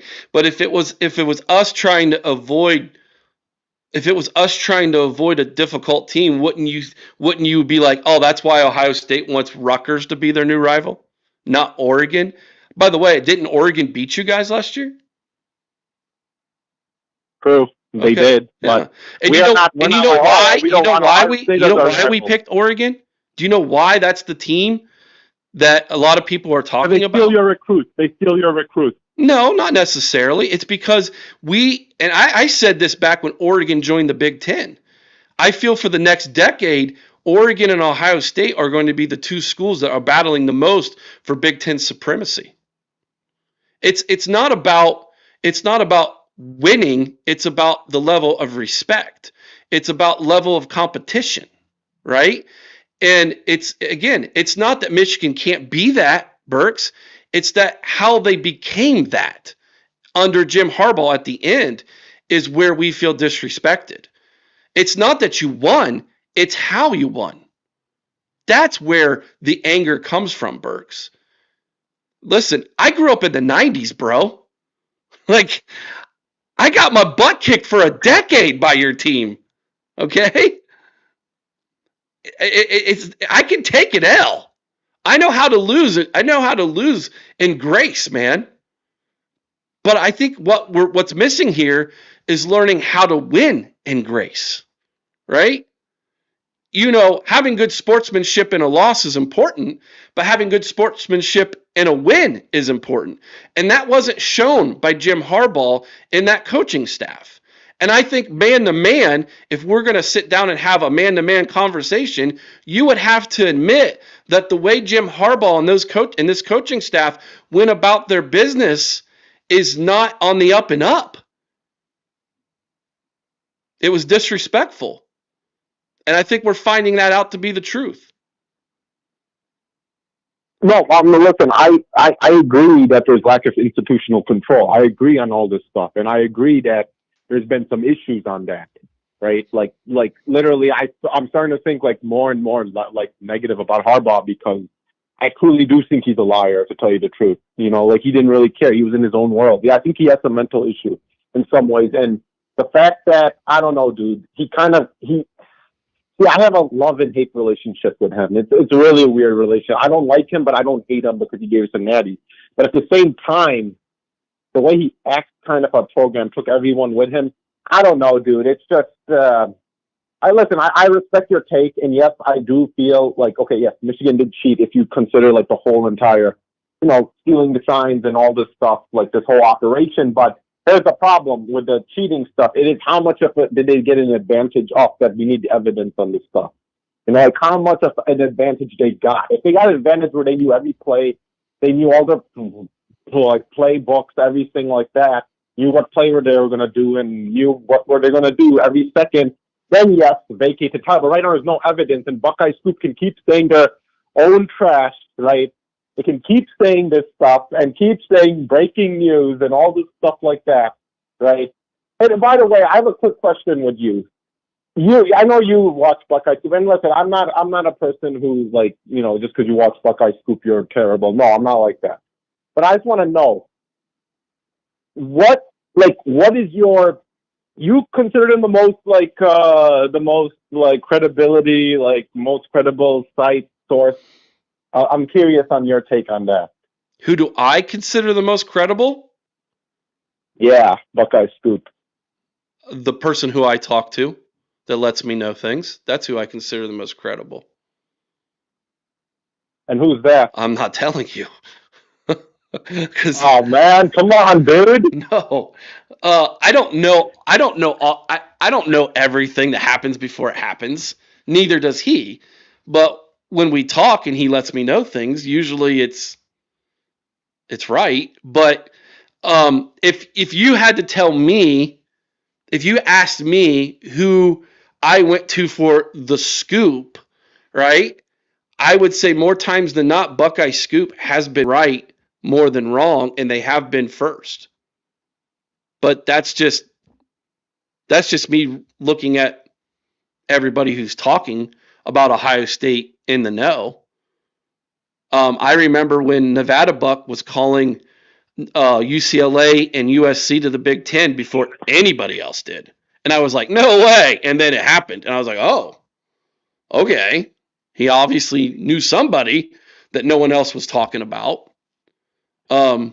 So I will always give him credit for that. Yeah, no, it's just like Buckeye Scoop, right? I agree. They say a lot of right stuff. There's a reason why they have a cult following, right? They have to be right. Well, I wouldn't use the word cult following. I mean, just because someone supports somebody, do you think some of the people in the chat who like this show are like cult following? I don't. I mean, let's be honest, Burks. I could say one thing that ticks off half the chat and they would walk away from me. That's true. That's how YouTube goes. There's a lot of people who aren't in this chat who used to be in this chat who did like this show, but that don't anymore. And some of it's not even my fault. So I don't like to use the word cult because I've actually seen what real cults are like from a religious perspective. And that's why I don't like to use that word. They're just fans. All right, that's fair. That's fair. It's just like I'm sure it's the same on the Michigan podcasts as it is the Ohio State podcast. No, I agree. People are fervent for their team. They're going to be passionate about the team that they root for. It's no different. And there's going to be good ones and bad ones. There's a lot of people who are watching this show right now who aren't in the chat. They never chat anything, but they watch this show. Right? Yeah, I got you. That's why I don't get all upset about what people say in chats. There's a lot of shows I watch that I don't ever participate in the chat. Mm-hmm. All right, what you got? What else you got, Burks? I'm enjoying this. I feel like we're finding common ground, man. Yeah, man, we actually are. I'm also another curious of what's your you can make any prediction. I don't care. Like I said, I don't put the team. The problem with what's making this toxic with college football, Michigan, Ohio State rivalry, a lot of these people put their team as their identity, and it's just they think if you mess with their team, you're messing with them, and it's all stupid crap. I'm not like that. So, but I'm just curious, what do you think? I know I understand that you're more of a you're more like you feel like the NCAA isn't going to do much about the Michigan. See, here's the thing: none of us know really, but that's because of my Michigan guys don't know. Nobody knows. This is the issue. This is like when people think they know, this Spiro guy doesn't know anything. It's just it's like I said, it's classified info type stuff unless it gets thrown in the public. I'm just curious, what is your like prediction on like what you think Michigan's penalty is? And you can say anything. It's not like I'm gonna get mad, but like I know you said like the NCAA president, or you think like NCAA is not gonna do crazy much, but like I wonder if it changed or something like that. My stance on what the punishment should be has changed a little bit based off the information that came down with Matt, what's his nuts, the coach, the offensive coordinator that got in trouble. That was on a level that really upset me, and it didn't upset me about the rivalry. It upset me about the student athletes who had their identity stolen. And again, that was beyond the football field, right? Yeah. That's why I got upset, and I feel like the NCAA absolutely should step in and deliver a punishment that's pretty severe because of that. Chris is on record. My co-host is on record of saying it's on the level of Penn State. I'm not saying it's on that level. That's, to me, that is a different kind of level. It's apples to oranges, but yeah, it's gross, man. It's gross, and it definitely deserves some form of punishment. And that's one of the reasons why I got on here and made the video where I felt like the Michigan fans, you, Burks, and your fellow Michigan fans should be outraged with the level of dissidence in the University of Michigan to allow that to happen. And not only allow that to happen, but then, in my opinion, apparently ignore it to a degree, to where they're like, oh, we're just, he's fired now. We're done with it. Like, no, that's not what you do. Okay. That's not what a respectable university does. Let me give you an example, right?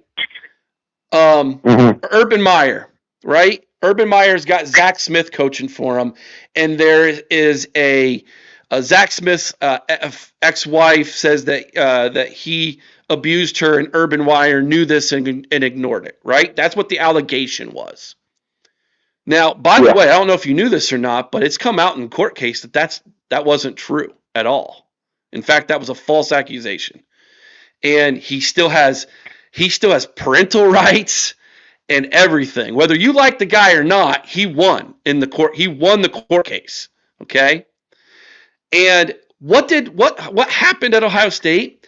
They hired an outside investigative source to come in and investigate themselves. Why hasn't Michigan done that? Why do they continue to, it appears to me, Burks, tell me if I'm wrong, it appears to me that they just sweep everything under the rug. That they continue to say, wasn't me, we didn't do it, we fired him, it was one guy. And there's been no, looking in the mirror, and there's been no outrage from your fan base to say, you know what, the athletic director needs to be fired. People need to be fired. We need to clean this up. And because that hasn't happened, how many student athletes now are suing your university because of instances like this? That's where the outrage comes from. That's where my anger comes from. Yeah, no, listen, that's fair. And hey, listen, I do want Ward Emanuel gone. I just do. Like I said, a lot of our fan base wanted him gone. But they wanted him gone for, they feel like he let Harbaugh go and all these people. I want him gone because of not only that, but just because, there's too many scandals of what he's been up to. And I care about the reputation, obviously, the most. And you need to understand I'm the biggest Conor hater in the world. That's why my own fan base hates me a lot. You should read the comments of what I wrote on Crane and company, they did an interview with Stallions, and then the On 3 one, I wrote comments, no likes, nothing. I think maybe one like, and that could have been a Michigan fan or Ohio State. But that's it, you know. So I do think that Michigan should listen. I do feel they should get a punishment with Matt Weiss, but it should just be, you know, a fine, money fine, in my opinion. They should fire Ward just because it's just. Listen, I understand, like, you know, there's that take. My take is this, like, you know, they didn't know about this Ward, what Matt Weiss did. But at the same time, you know, the University of Michigan should have had like cleared servers for stuff like this not to happen. So this is not a university fault. So I do think like Michigan will get a fine, and I do think like, listen, they can find the and they should fire Ward. He is the man in charge, and get a new AD who can clean it up. And who knows, dude? I do know that University of Michigan can be a little sketchy, but at the same time, like I said, it's just, how do you know about this war? Like Matt Weiss is going to be like this, you know? Because let's be real. If Harbaugh knew about this, man should go to like hell at this point. You know, he should go to jail, hell. You know, but like I said, it's just we just won't know. That's what I'm saying. There's so much evidence that needs to be like. They're still giving some evidence out, but you just cannot make assumptions right away. That's my issue, and I think that's the issue with my fan base, and even Ohio State fans are making their own assumptions.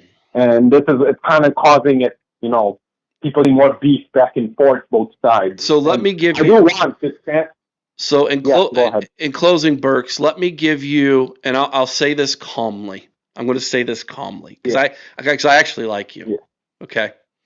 I know it's rare. I don't like too many Michigan people. I actually like you. I've always said that, by the way. Yeah. It is the arrogance and the cockiness that protruded from your fan base for decades, long before you were here, Burks, that simmers in our soul. And we have been told by you guys, when I say you guys, talking about your fan base, and the student athletes and the administration of U of M, that you are better than everybody else. Your education's better. Your doctors are better. Your lawyers are better. Your football team's better. Everything about you is better. We've heard it for decades. I've heard it from your fan base and from your players and from your coaches, from your administration my whole life. And then this happens. That's where the anger comes from. That's where the disdain and the wanting to see the hammer fall on you guys comes from me. Okay? Now, I understand a lot can be flipped around in a mirror and be said back to Ohio State fans. Ohio State fans, a lot of them have gotten awful cocky since the 2000s. Okay? 3 national championships, a winning record against your rival up until recently, and yeah, we've kind of gotten spoiled and a little bit cocky. Not going to lie about that. But I just personally, I have never felt like it was my job to let you know how much better I am than you, which is what I have gotten from your fan base my entire life. And so that's where some of this, I want to see the hammer fall on you, comes from. I just want you to understand that. Not you personally, but that's where it stems from. Hey, that's fair, man. That's fair. Like I said, even this, like, that's the thing I don't like about this. Like, I love Michigan. I love it a lot, but I'm not a guy who never is like tries to be arrogant and thinking like, oh, we're the greatest university. Like, in my opinion, I do think University of Michigan is the best university in the world. But just because it's like it's the equal of sports, athletics, everything, research, all that. At the same time, it's like I do hate how it is extremely arrogant. Our fan base is arrogant, right? Like this leaders invest, man. Like that slogan I'm not a big fan of, just because it can cause arrogance. And there was actually an article in Michigan Daily that, created that, like, this leaders and best is not a good way to, like, because it can make people way too arrogant. They were actually, I read Michigan Daily. It's basically University of Michigan newspaper. I read all University of Michigan news, right? Like, I'm a nut job, like a crazy fan. So first thing I do is, read, and this type of stuff. It's just, yeah, you're right. You make a point. So I'm not trying to, like, say, like, talk like bad about your point. You are spitting and a lot of stuff, but at the same time, let's be real here. Both fan bases are arrogant as hell. I'll say that. I could understand why you would why people would say that. Like I said, we can be awful cocky at times. We've been spoiled. Burks, thank you for the phone call. I need to move on to the next one, man. Let's continue this conversation again next time, okay? Yeah, take care, man. Have a good night. Yeah, you too. All right. I think this might be another maize and blue caller. Let's see. Welcome to the OHIO podcast. There we go. Can you hear me? I can. Who am I speaking with? What's going on? It's my second time calling in. You said what? I said, who am I speaking with? This is Jordan. Hi, Jordan. How are you? I'm blessed, man. I'm blessed. I just got back from the gym. I'm laying down. I'm about to order some Chipotle and just chill out for the night. How you doing today? I'm doing well. That's quite the combination. Went to the gym and I'm going to have some Chipotle. It is the natural. It is. But yeah, no, because I actually had Chipotle earlier today. Oh, it's a twofer. I'm getting it again. But. It's a twofer day for Jordan. Yeah. No, but first of all, God bless you and your family. Second of all, even though I'm a Michigan fan, all day, every day, I love college football, so I'll be bouncing around from different shows every now and again. Let me see. I'm not going to go as long as Burks. I'm a little bit tired. I'm just trying to think of some good questions I can ask you. Hit me up, brother. I'm here, man. I'll be honest with you, Jordan. By the way, thank you for... Oh, I want to say something real quick. Yeah, go ahead. I want to say something real quick. What was I say? You know what I'm sick of? I'm sick of people, whether on the internet or in real life, assuming that just because you support what Matt Weiss did specifically, that shit is so, excuse my language, that shit is so annoying. It really is, because people assume that just because you're a Michigan fan, you support all the BS that has been going on with our university, right? Mm-hmm. And I truly don't understand that. Like, is that just me? No. Do you feel like okay, let me ask you this, Jordan. As a Michigan fan, what have you done to try to pressure the university to clean itself up? Oh, I'll be honest with you, nothing. I don't have any power or anything. I guess, emails or something like that. Okay. I guess, is that what you mean? Well, yes, you do have the power, though. Okay. Let me explain how. Okay. I see what you're saying. Yeah. Let me give you a perfect example. I'm going to give you an Ohio State example. Let's make believe that, and thank God this didn't happen, but let's make believe Tennessee beat Ohio State by 2 scores in that opening playoff game. What do you think our fan base would have done? First of all, whatever Steely is, why do y'all be making up stuff on the internet? I don't even pay attention to it. I don't know. That's a good question, because first off, I thought Tennessee was going to at least give y'all. You said something? We would have called for his head. We would have called for Ross Bjork to fire Ryan Day. I mean, shoot. Well, I will Jordan, say, I'm from Ohio. How many Ohio State fans already were, right? That's what I'm saying. Because I'm born and raised in Akron, so I've been around Ohio State fans my entire life.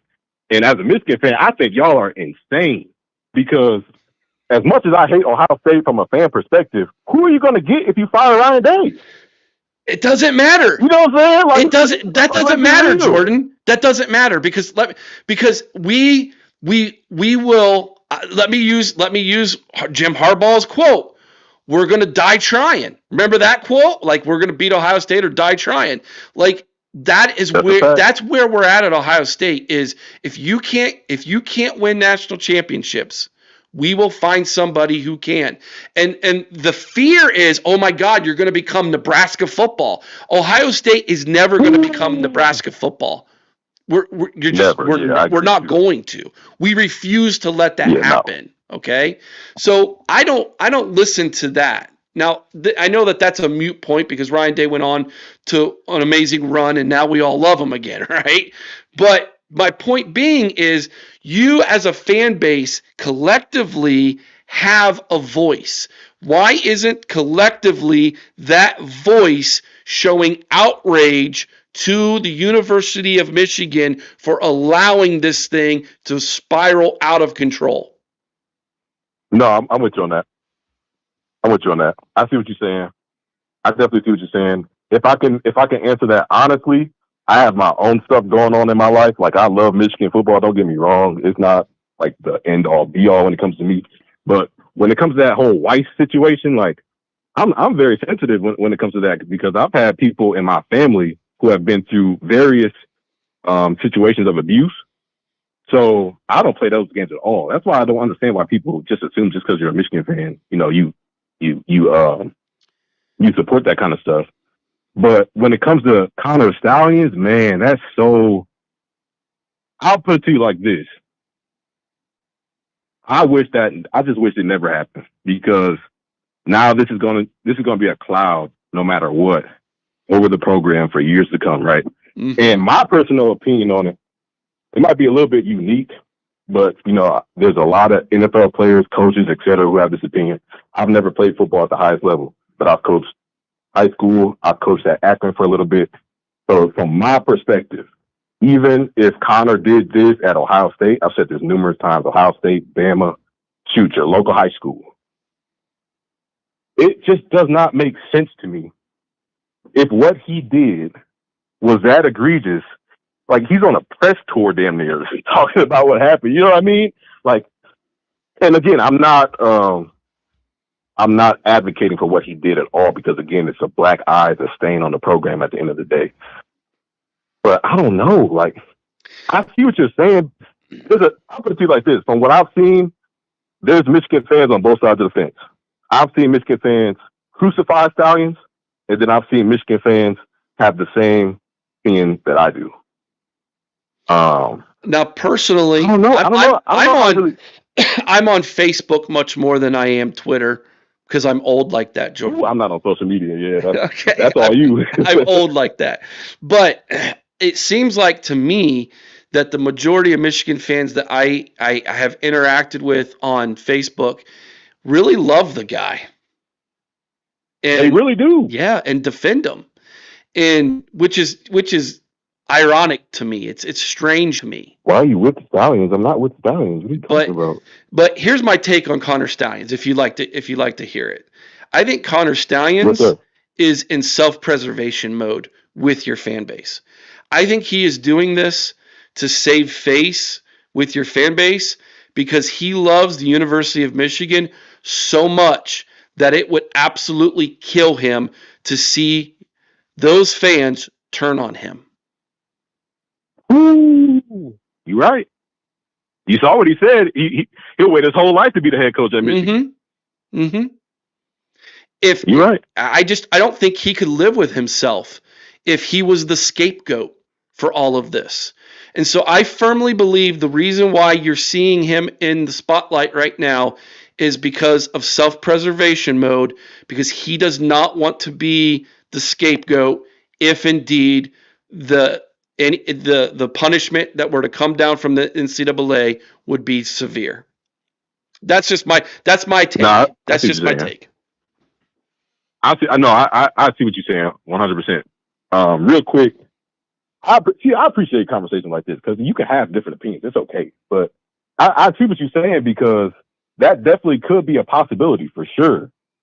It's just a lot of stuff about this situation that doesn't make sense to me. I mean, how do you go from this massive scandal to becoming a coach? You're on Barstool. You're doing all these interviews. Like, I don't know. I honestly don't know what to think. That's a great question. It's a great question, and I might actually have the answer for you. A couple weeks ago, we had on Mr. Holiday from ESPN Radio in Lima, and I asked him this question. I specifically asked him this question, and he said to me, it's because a lot of the media executives at some of the larger media companies are actually from the University of Michigan. They're Michigan grads. That was his answer. And he works for ESPN, brother. So you saying we're trying to do our best from the inside. No, you asked me why does he get on Barstool, or why has he been going on been invited to some of these media things? It's because they have high ranking executives from the University of Michigan in those companies. You're right. That was his answer. And I'll add to your point, because I know you're a man of the Lord. You know everything revolves around money. And you know he's going to get views, regardless if people like him or not. It's the root of all evil, my man. He's going to get views. So the love of it, the love of money is the root of all evil. Let me clarify: money in and of itself is not evil. It's the love of it. Yes, sir. That's correct. That's exactly correct. Oh man. Well, okay. So let's switch gears real quick, if you don't mind. Okay. Let me get your opinion on what you think is going to happen for Ohio State this year, and then I'll give you my opinion on what I think Michigan is going to do this year. Perfect. Let's do that. Ohio State this year, I've got right now, I think they're somewhere around 10-2. Okay. Who you have them losing to? I'll let you say Penn State. No, I'm not saying we have Penn State's. I knew you would. No, Penn State's going to James Franklin themselves. Are you kidding me? Right now, I've got in my mind, I'm leaning towards Texas and Illinois. Okay, you play at Illinois? Mm-hmm. That's the only. Okay, I assume it, because I'm like, if you play at home, there's no way you give y'all that loss. See, I'm gonna tell you this. I eat, sleep, and breathe college football. I can talk college football all day. I'm a huge fan of Brett Bielema, and I understand that Illinois has a lot of hype. I honestly have to see it first, because I know that they've lost some talent to the NFL, but again, I know they're bringing guys back.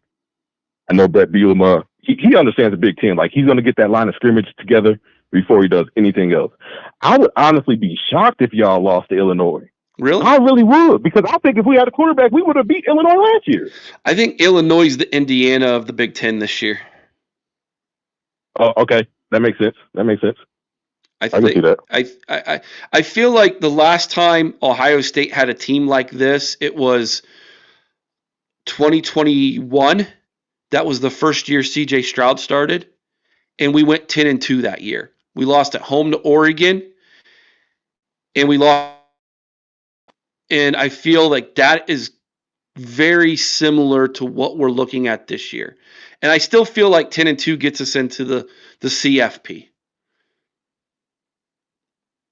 Okay. All right, now give me your Michigan take.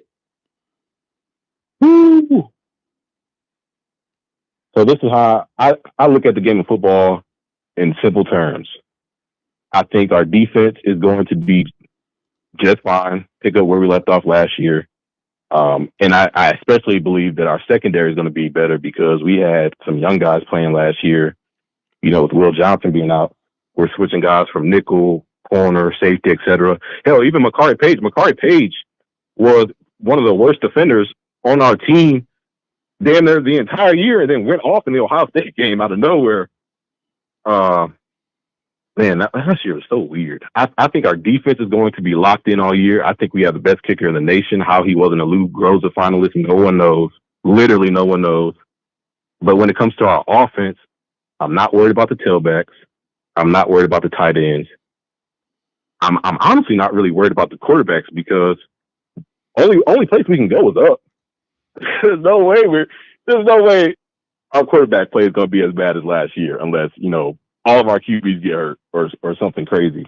But I think our success depends on if our offensive line can keep up the momentum from the Ohio State game and the Alabama game, because we have some guys returning.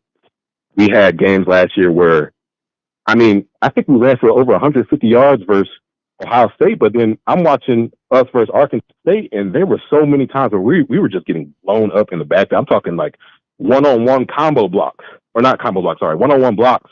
Center getting blown up, guards getting blown up. So I think our success depends on the offensive line. Like, obviously, receiver question mark. I'm trying not to talk about the obvious things but I think our success hinges on the offensive line, and based on our schedule,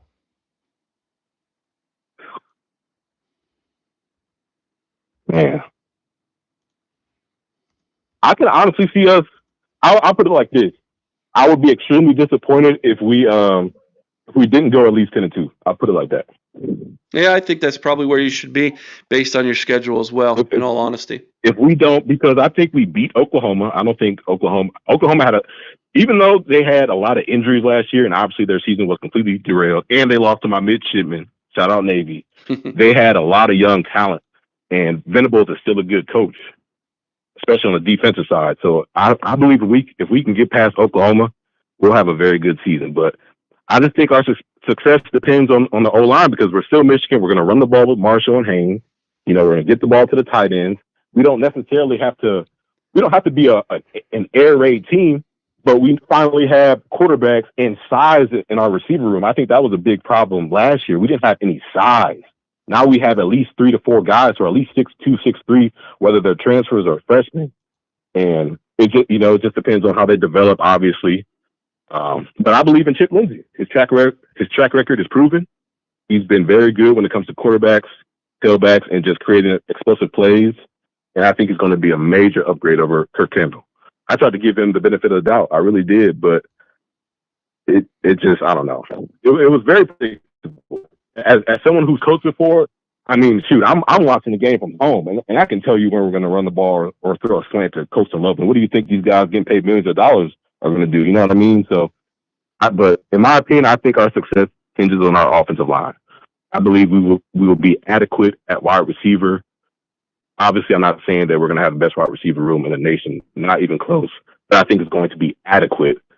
Then at the end of the day, I believe our success hinges on the O-line. That's just my opinion. Yeah, and for the better part of the last, since Jim Harbaugh's been there, that's been the case, man. The offensive line, man, ride or die with them.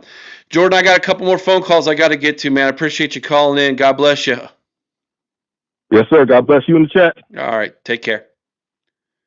All right. All right. We got 2 more phone calls, then we're going to call it a night. Mika, what's going on, girl? Nothing much. I just wanted to call in because I told you I would. Yes, you did. I was waiting on you. I want to know something. Yeah. If you were a kid, or if you were a parent, and you had a kid who did something bad, and then went around bragging about how he did something bad, you punish that kid, right? Yes, I would.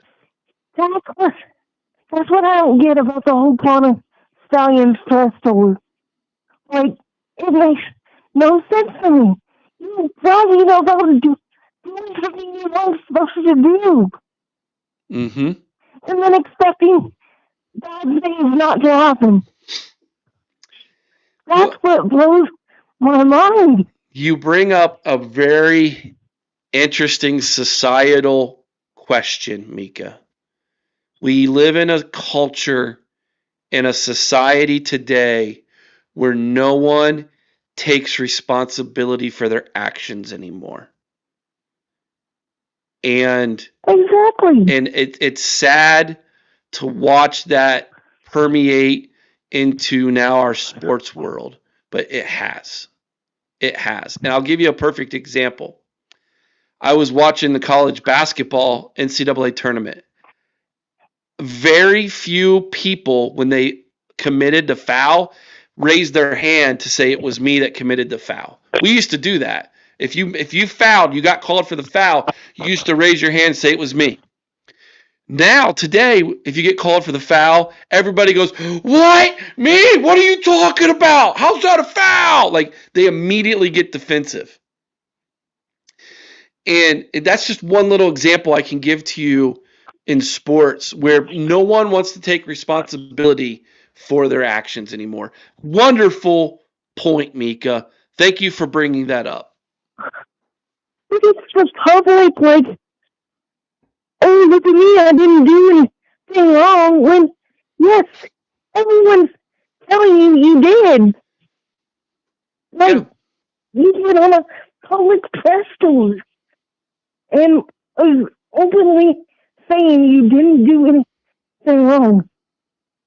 It's, to me, it's different than just, oh, I didn't get a foul. That's reacting on emotion. He is just straight delusional. It's crazy. It's almost like, for some people, Mika, it's the exact opposite reaction. He's almost praised.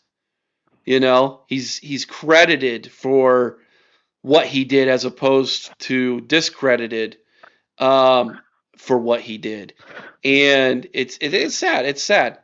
It's sad, but it's the reality in which we live in today, Mika. And I'm thankful that there's still people out there like you who have good morals and ethics, Mika. Thank you. Well, I try. No one's perfect, but I try. Well, you do a good job. I appreciate you. Hey, what do you think? Can I ask you a recruiting question? Yeah. Can we talk running backs for a second? Yeah. Okay. I think we get 2 running backs in this class. I think we're sitting really good with the running back from Virginia who has come to Ohio State a couple times. His name slipped my mind. I'm trying to remember who he was. Thank you. Yes. Thank you. Yep. And I think the other one I'm hoping is Favor Akee from right here in Delaware. What do you think? That would be my dream scenario. Yep. But if we don't land Savion, I want Derek Cooper or CJ Givers from the UGA kid that's, I don't even think he's ranked, but we offered him recently.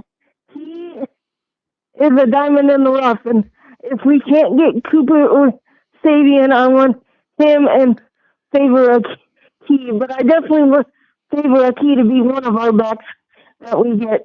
Yeah. Now, here's something for you, Mika. I don't know if you caught this earlier or not. My wife brought it up in the chat. My stepson Xander, he'll be a freshman this year at Delaware. He's going to be he's going to be practicing with Favor Akee. They're on the same team.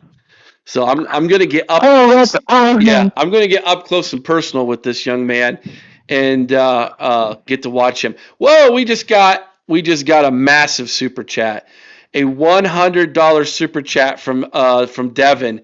Eric, the Podfather, thank you so much for everything you do for the Buckeye Boys and Buckeye Nation. The boys wouldn't be here without you. 2025 Natty Lock. Dude, thank you, Devin. My gosh, thank you for blessing me, man. I really appreciate that. And Devin, trust me, man, you didn't need me for the Buckeye Boys to be awesome. You guys do a fantastic job. And just appreciate calling you my friend, my brother. Thank you so much. Really appreciate the super chat. That was great, and great show tonight with Lincoln Keenholt's high school coach. That was awesome. Yeah. They had Lincoln Keenholt's coach on tonight? Yep. Man. Dude, I didn't know that. That's cool. That's why I was late. I was watching those. It's hard to watch those. Mika. Oh, girl. So, if you get a random person named Sarah Boggs and Eric Boggs who are trying to uh, uh, befriend you on Facebook, that's my wife and I. We found you on Facebook. Yeah. We set you up. That was us. I don't do social media that often, but I'll definitely accept you guys. Okay. I need to start doing more social media since I want to get into the YouTube sphere, but there's just so much drama. And I'm just not a drama person. I avoid it at all costs. Hey, listen. You're not missing much. I would not recommend doing it. If you could be on YouTube and just be on YouTube and not have to worry about social media, you're better off, girl. Trust me. But I think it's kind of hard to be on YouTube and not be on social media. I mean, you can always have someone else do it for you. I mean, I work with the Buckeye boys, and people on Twitter are already asking me my opinions and stuff on the Coots, and I don't mind doing that, but it's when they start trying to drag me into drama that I can't stand. Yeah. People can be really mean on social media because they can hide behind a keyboard, and Well, it's not just that. It's like you have fans that have issues with other fans, and I don't want in on it. If you guys don't like each other, just don't say anything to each other. Or leave it alone. Don't drag me in it. Yeah, you know what my mom used to teach me? She'd say, Eric, If you don't have anything nice to say, don't say anything at all. you got it. That's what my mama taught me. And Yeah, exactly. and then if I did say something mean, she'd say, "Wait till your father gets home." We were raised very similarly. Yes, we were. Yes, we were. Oh, Mika, I'm going to move on to the next phone call because it's getting late and I'm getting tired. So I got one more to get to. Thank you for calling in, sweetheart. All right. Love you, buddy. All right. Have a good night. OH. Bye. Hi. What a sweetheart. All right. One more. We got one more phone call to get to here. Let's see here. Last caller of the night. What's up, Dave Green? Yes, last call for alcohol. How you doing, my friend? By the way, Mika's absolutely right. Social media can be a cesspool, and I've not always been the biggest fan of it. So I hear exactly where she's coming from on that one. So, man, I'm telling you, it can be a rough crowd on there. Let's be honest. It's stolen. It's stolen too much sleep from me in my life, man. Yeah, it's terrible. But anyways, what's on your mind tonight? No, I was just going to say, I think it's very friendly of you to have on the Team Up North fans. I've been on their podcast, and I swear, I think us Ohio State fans are a little bit more generous. Having been on some of the Team Up North podcasts and having to be a knife fighter on some of those, it can be kind of rough, man. It's like a combat zone in there if you're an Ohio State fan. And I just have to say, shout out to the Ohio State podcast, who I think for the most part have been pretty inviting and welcoming to the Team Up North pod fans coming onto their shows and having, solid, good conversations. Because I have to say, in my experiences, at least the few ones that I have had, have not been as kind. Let's put it that way. All I ask is be respectful in the chat. That's all I ask. That's all I ask. And I understand, just like Burks was saying, Ohio State Michigan is the greatest rivalry in sports, and I hope that I came through clearly and made sense to him as to why I think so many Ohio State fans feel disrespected and why we said what we said about Oregon. It's we don't want to lose the rivalry, but at the same time, don't disrespect the rivalry. You know, that's all. Well, that's all I'm saying. That's true. That's true. Hey, listen, boss, I don't want to live in a country. I don't think people should have to raise children in a country if we don't get late November right this year. I cannot I don't even want to think about that. But because I deal with too many of these Team Up North fans that it just you know, I don't even want to think about it. Son, you know what I mean, man? No, it's not going to happen. I am speaking that victory into existence. Okay, like, please do, brother. I'm telling you, I've been saying it ever since we won the national championship. We as a fan base are going to push Ryan Day across the goal line in this game, man. Like, he has got the backing of Buckeye Nation like he's never had it before. He has got, I think, a great roster, and he's got a hungry team that literally that said, you know what, Coach? I know we won the national championship. Take the banners down because this team ain't won nothing. I love it, dude.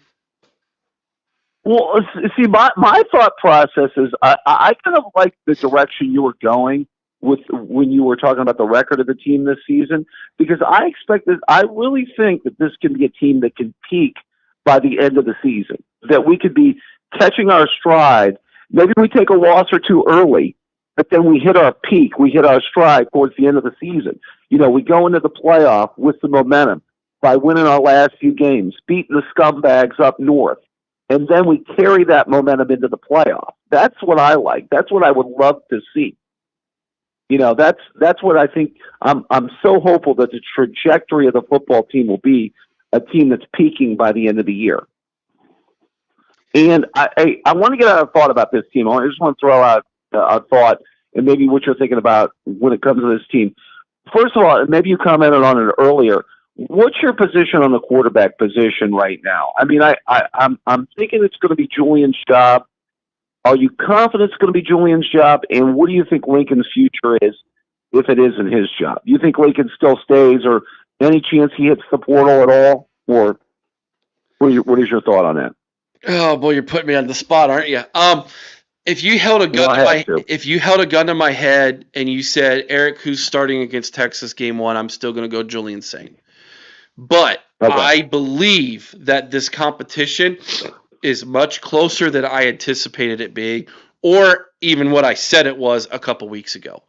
All the intel I am getting has told me that Lincoln has actually played better than Julian has in the head-to-head competition.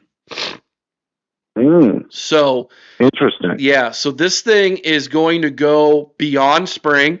Ryan Day has pretty much said as much. It's going to go into the fall, and I think that's good for two reasons, because I think it does keep Lincoln on this team even if he doesn't get named the starter.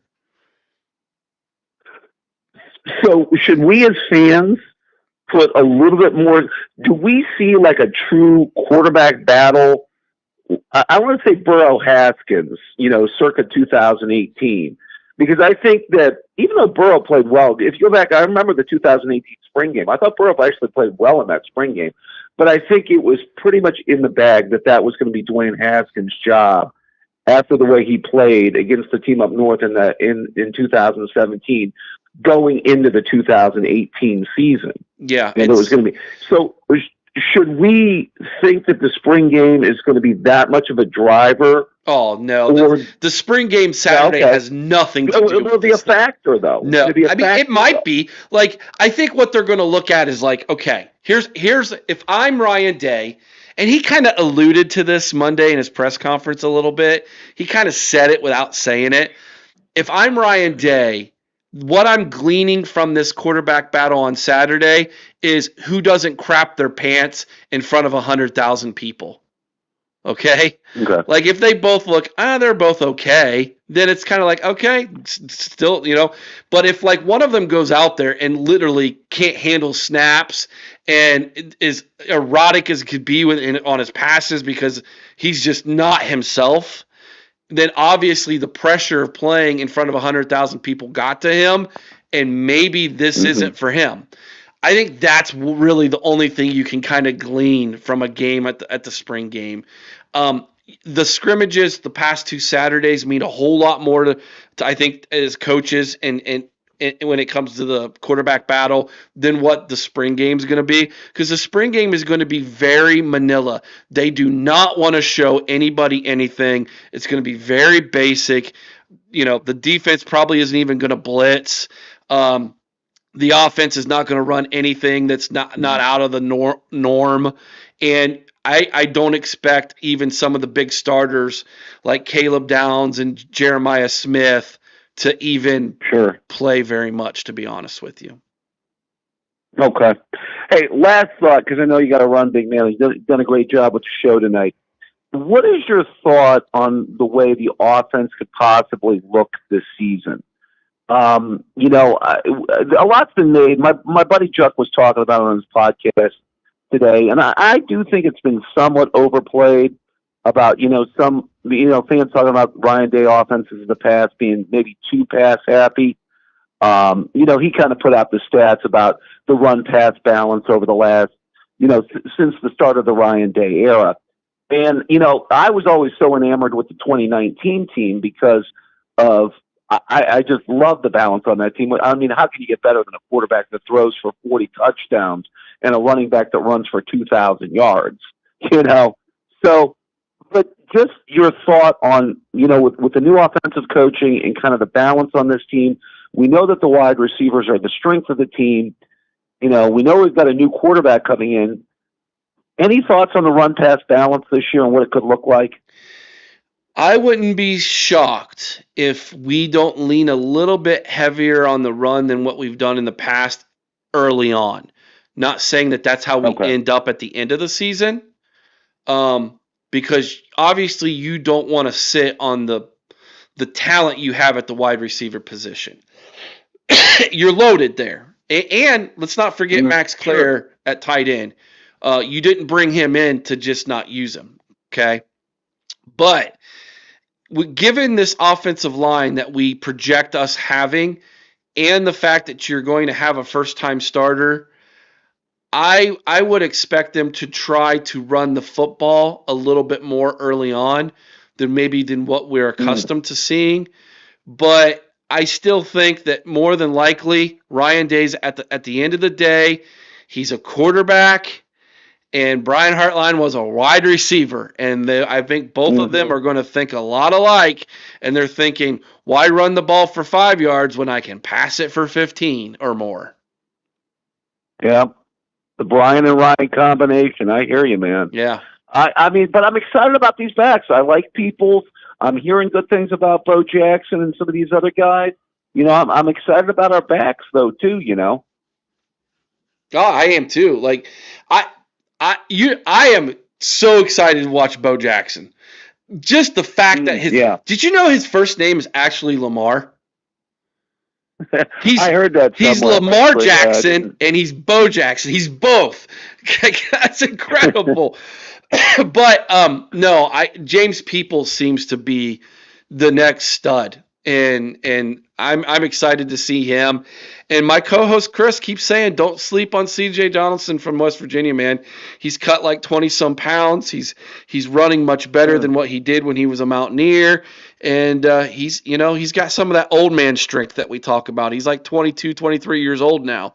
So, yeah. Division of carries is going to be real interesting to see. Hey, great job tonight, Boggs. We'll get back together with you next week. Hopefully, Chris will be back next week, right? Yeah. Yep. Chris will be. We'll have our Sunday night show. We have our spring preview tomorrow. It'll post tomorrow. Our spring preview will post tomorrow morning. So don't miss that. We have obviously the tailgate down at the Shoe on Saturday. Our Sunday evening show, 8 o'clock Eastern, and then Chris will be back Monday night for the call-in show. I'll be in Chicago next week. I'm supposed to get back late Wednesday night, so I'm still planning on doing the call-in show next Thursday.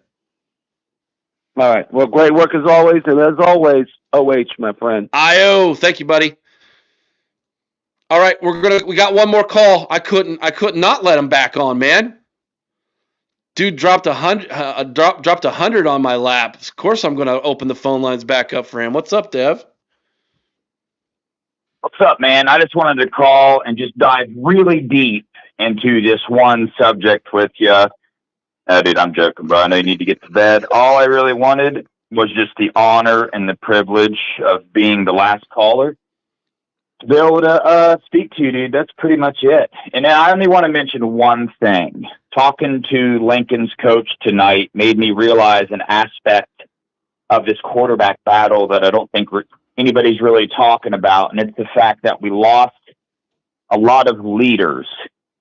And we all know that the quarterback position, right, leadership is one of the most important attributes of them. So I think we're going to see this quarterback battle last a lot longer because of that. One of these quarterbacks now more than ever needs to win over the locker room from a leadership standpoint because of the amount of leaders that we lost to the NFL draft. If you hear all the coaches and all the press conferences, man, the number one overall theme of this spring is finding leaders, on this football team. So I think that's an aspect of this battle that we should be paying closer attention to, and it's not just a skill and who can get the job done battle. It's also one of these guys has to grab a hold of this locker room. But that's all I wanted to mention, man. I know you got to get some rest, brother. Well, hold on. Don't run yet. Don't run away from me yet. Okay. You just opened up a can of worms, man. Will Howard was a leader, dude. Like, Will Howard, the thing I love about Will Howard, it wasn't his arm strength. It wasn't his accuracy. None of those things. What I loved about him, dude, was he was a freaking leader. Yep. He commanded not just the huddle, the team. Do you remember when he went over on the sideline in Texas, against Texas, after Sawyer had the scoop and score, and he's beating Sawyer on the shoulder pads and screaming at him? Yep. The dude was a leader in the locker room on both sides of the ball. And you bring up a really, really good point. So now, Devin, I'm going to put you on the spot. Who's going to be that leader? Lincoln. You think so? I know. Man, I've just kind of said it, man, from the beginning. I said, well, keep an eye on Lincoln, man. I think it's going to be a lot closer than what you think. And everything I'm hearing, maybe a sophomore and, junior year or whatever, he wasn't that Ohio State caliber quarterback. But from what I'm hearing, the work that this dude put in the off season, the time that he spent in the film room, the time that he spent with Billy Fessler, with these coaches, learning this playbook, was different than any other year that he's been here because he sees the opportunity that he has. So I think we're all looking at the quarterback from Missouri and the quarterback we've been hearing about the last couple of springs, but he's changed. He's different now. It's not the same Lincoln, and nobody really knows. I mean, just talking to his coach, man, go listen to that interview that the Buckeye Backers had. I just streamed it on my channel too because I was on there, but dude, he gives you some insight on the type of player that Lincoln is, man. And I think I'm stepping out on a limb, man, and I'm saying it's Lincoln's job. I know that's going to go against what everybody else is saying, dude, but I think that's what I'm riding on right now, man. I reserve the right to change my mind, but as of right now, dude, I like everything I'm hearing about Lincoln. And as far as, Will Howard was a leader, but it took so long for that because not only do you got to be a leader, but you got to win over that locker room. Mm-hmm. You can't. Will Howard says it best. They don't really care how much you know until they know how much you care. And I kind of think that's the battle that's going on right now in that locker room is which one of these quarterbacks can show their teammates that, number one, they can get the job done, and number two, like, they give a dang, you know what I mean, about these guys and about their team. So, you know, I think if you end up, if Lincoln Keynote can stay close to Julian saying from an on-the-field skill aspect, ultimately I think the fact that Lincoln's been there longer and this is his moment might win out, man, on that leadership aspect of it and winning over this locker room, meaning that a lot of these players might want Lincoln to be the QB. Interesting. Wow. But I'm just one lonely little fan over here. Nobody special. Stop it. It's just my opinion, man. Stop it. You know who Lincoln reminds me of? And I want you to picture this. He's got a chiseled chin. He wears cutoffs. He's cut like just ripped. Kind of reminds me of you.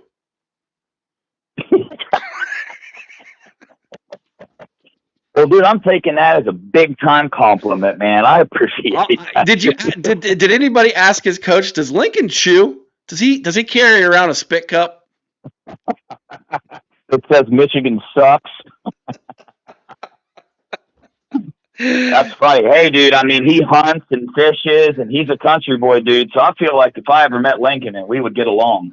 You know that. I bet you guys would. I bet you would, dude. Hey, man, enjoy your vacation, brother. Enjoy it, man. Yeah, man. Are you going to get married on vacation? Yeah, I'm going to. Married? No. You're not going to go. You're not going to do it, right? Yet, no drive-through chapels or nothing? I'm going to mourn Cujo, and I'm going to have a good time, dude. What happened to Cujo? Well, Cujo's little punk butt escaped out of his cage, man, and he does it before, and he always comes back. But this time, I think he got married. Uh-oh. If he ain't coming back, man. You might end up with Cujo and a family when you get back from vacation. Oh, dude, I would be so stoked, man. I would build them their own little house out back. He'd be like, he's got a Cujo village he's building back there. It's like everybody's got a house. it's a real trailer park experience where everybody's related. Just keep growing that line, man. Keep growing that family line. Dude, I'm sorry to hear that, man. I hope he comes home, brother. Yeah, I do too, man. All right, Dev. Appreciate you, man. Thanks for calling in. Thanks for blessing us tonight, man. God bless you, brother. OH. Yeah, too. God bless you. IO. That's my buddy, Dev, right there, everybody. All right, man. My voice has had it.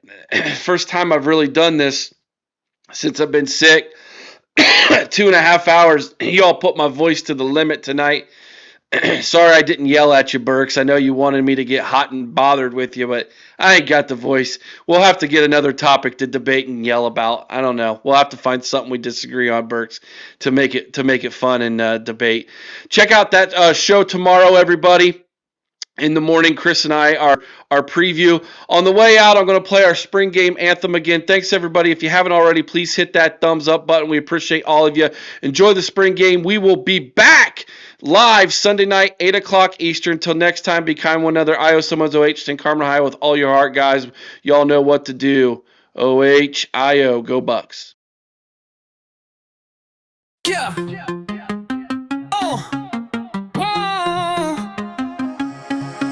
It's that time in April, grab your cooler and your hat. The Bucks are playing the Bucks, now how about that? Scarlet versus Gray, who's the champ today? Well, no matter who scores, Ohio gonna slay. The OHIO podcast is setting up shop with a grill so hot, even Urban might stop. They're tailgating hard before and after the game. Whether Buckeyes win or lose, well, it's all the same. Cause the Buckeyes will win and the Buckeyes will lose, but either way, we'll be cracking some brews. Julian or Lincoln, who's gonna lead? We're just here yelling, run it up full speed. It's a glorious day for a split Buckeye crew, where victory's certain and heartbreak is too. Yeah. Julian Lincoln slings it too. Ryan Day's out here like, what am I supposed to do?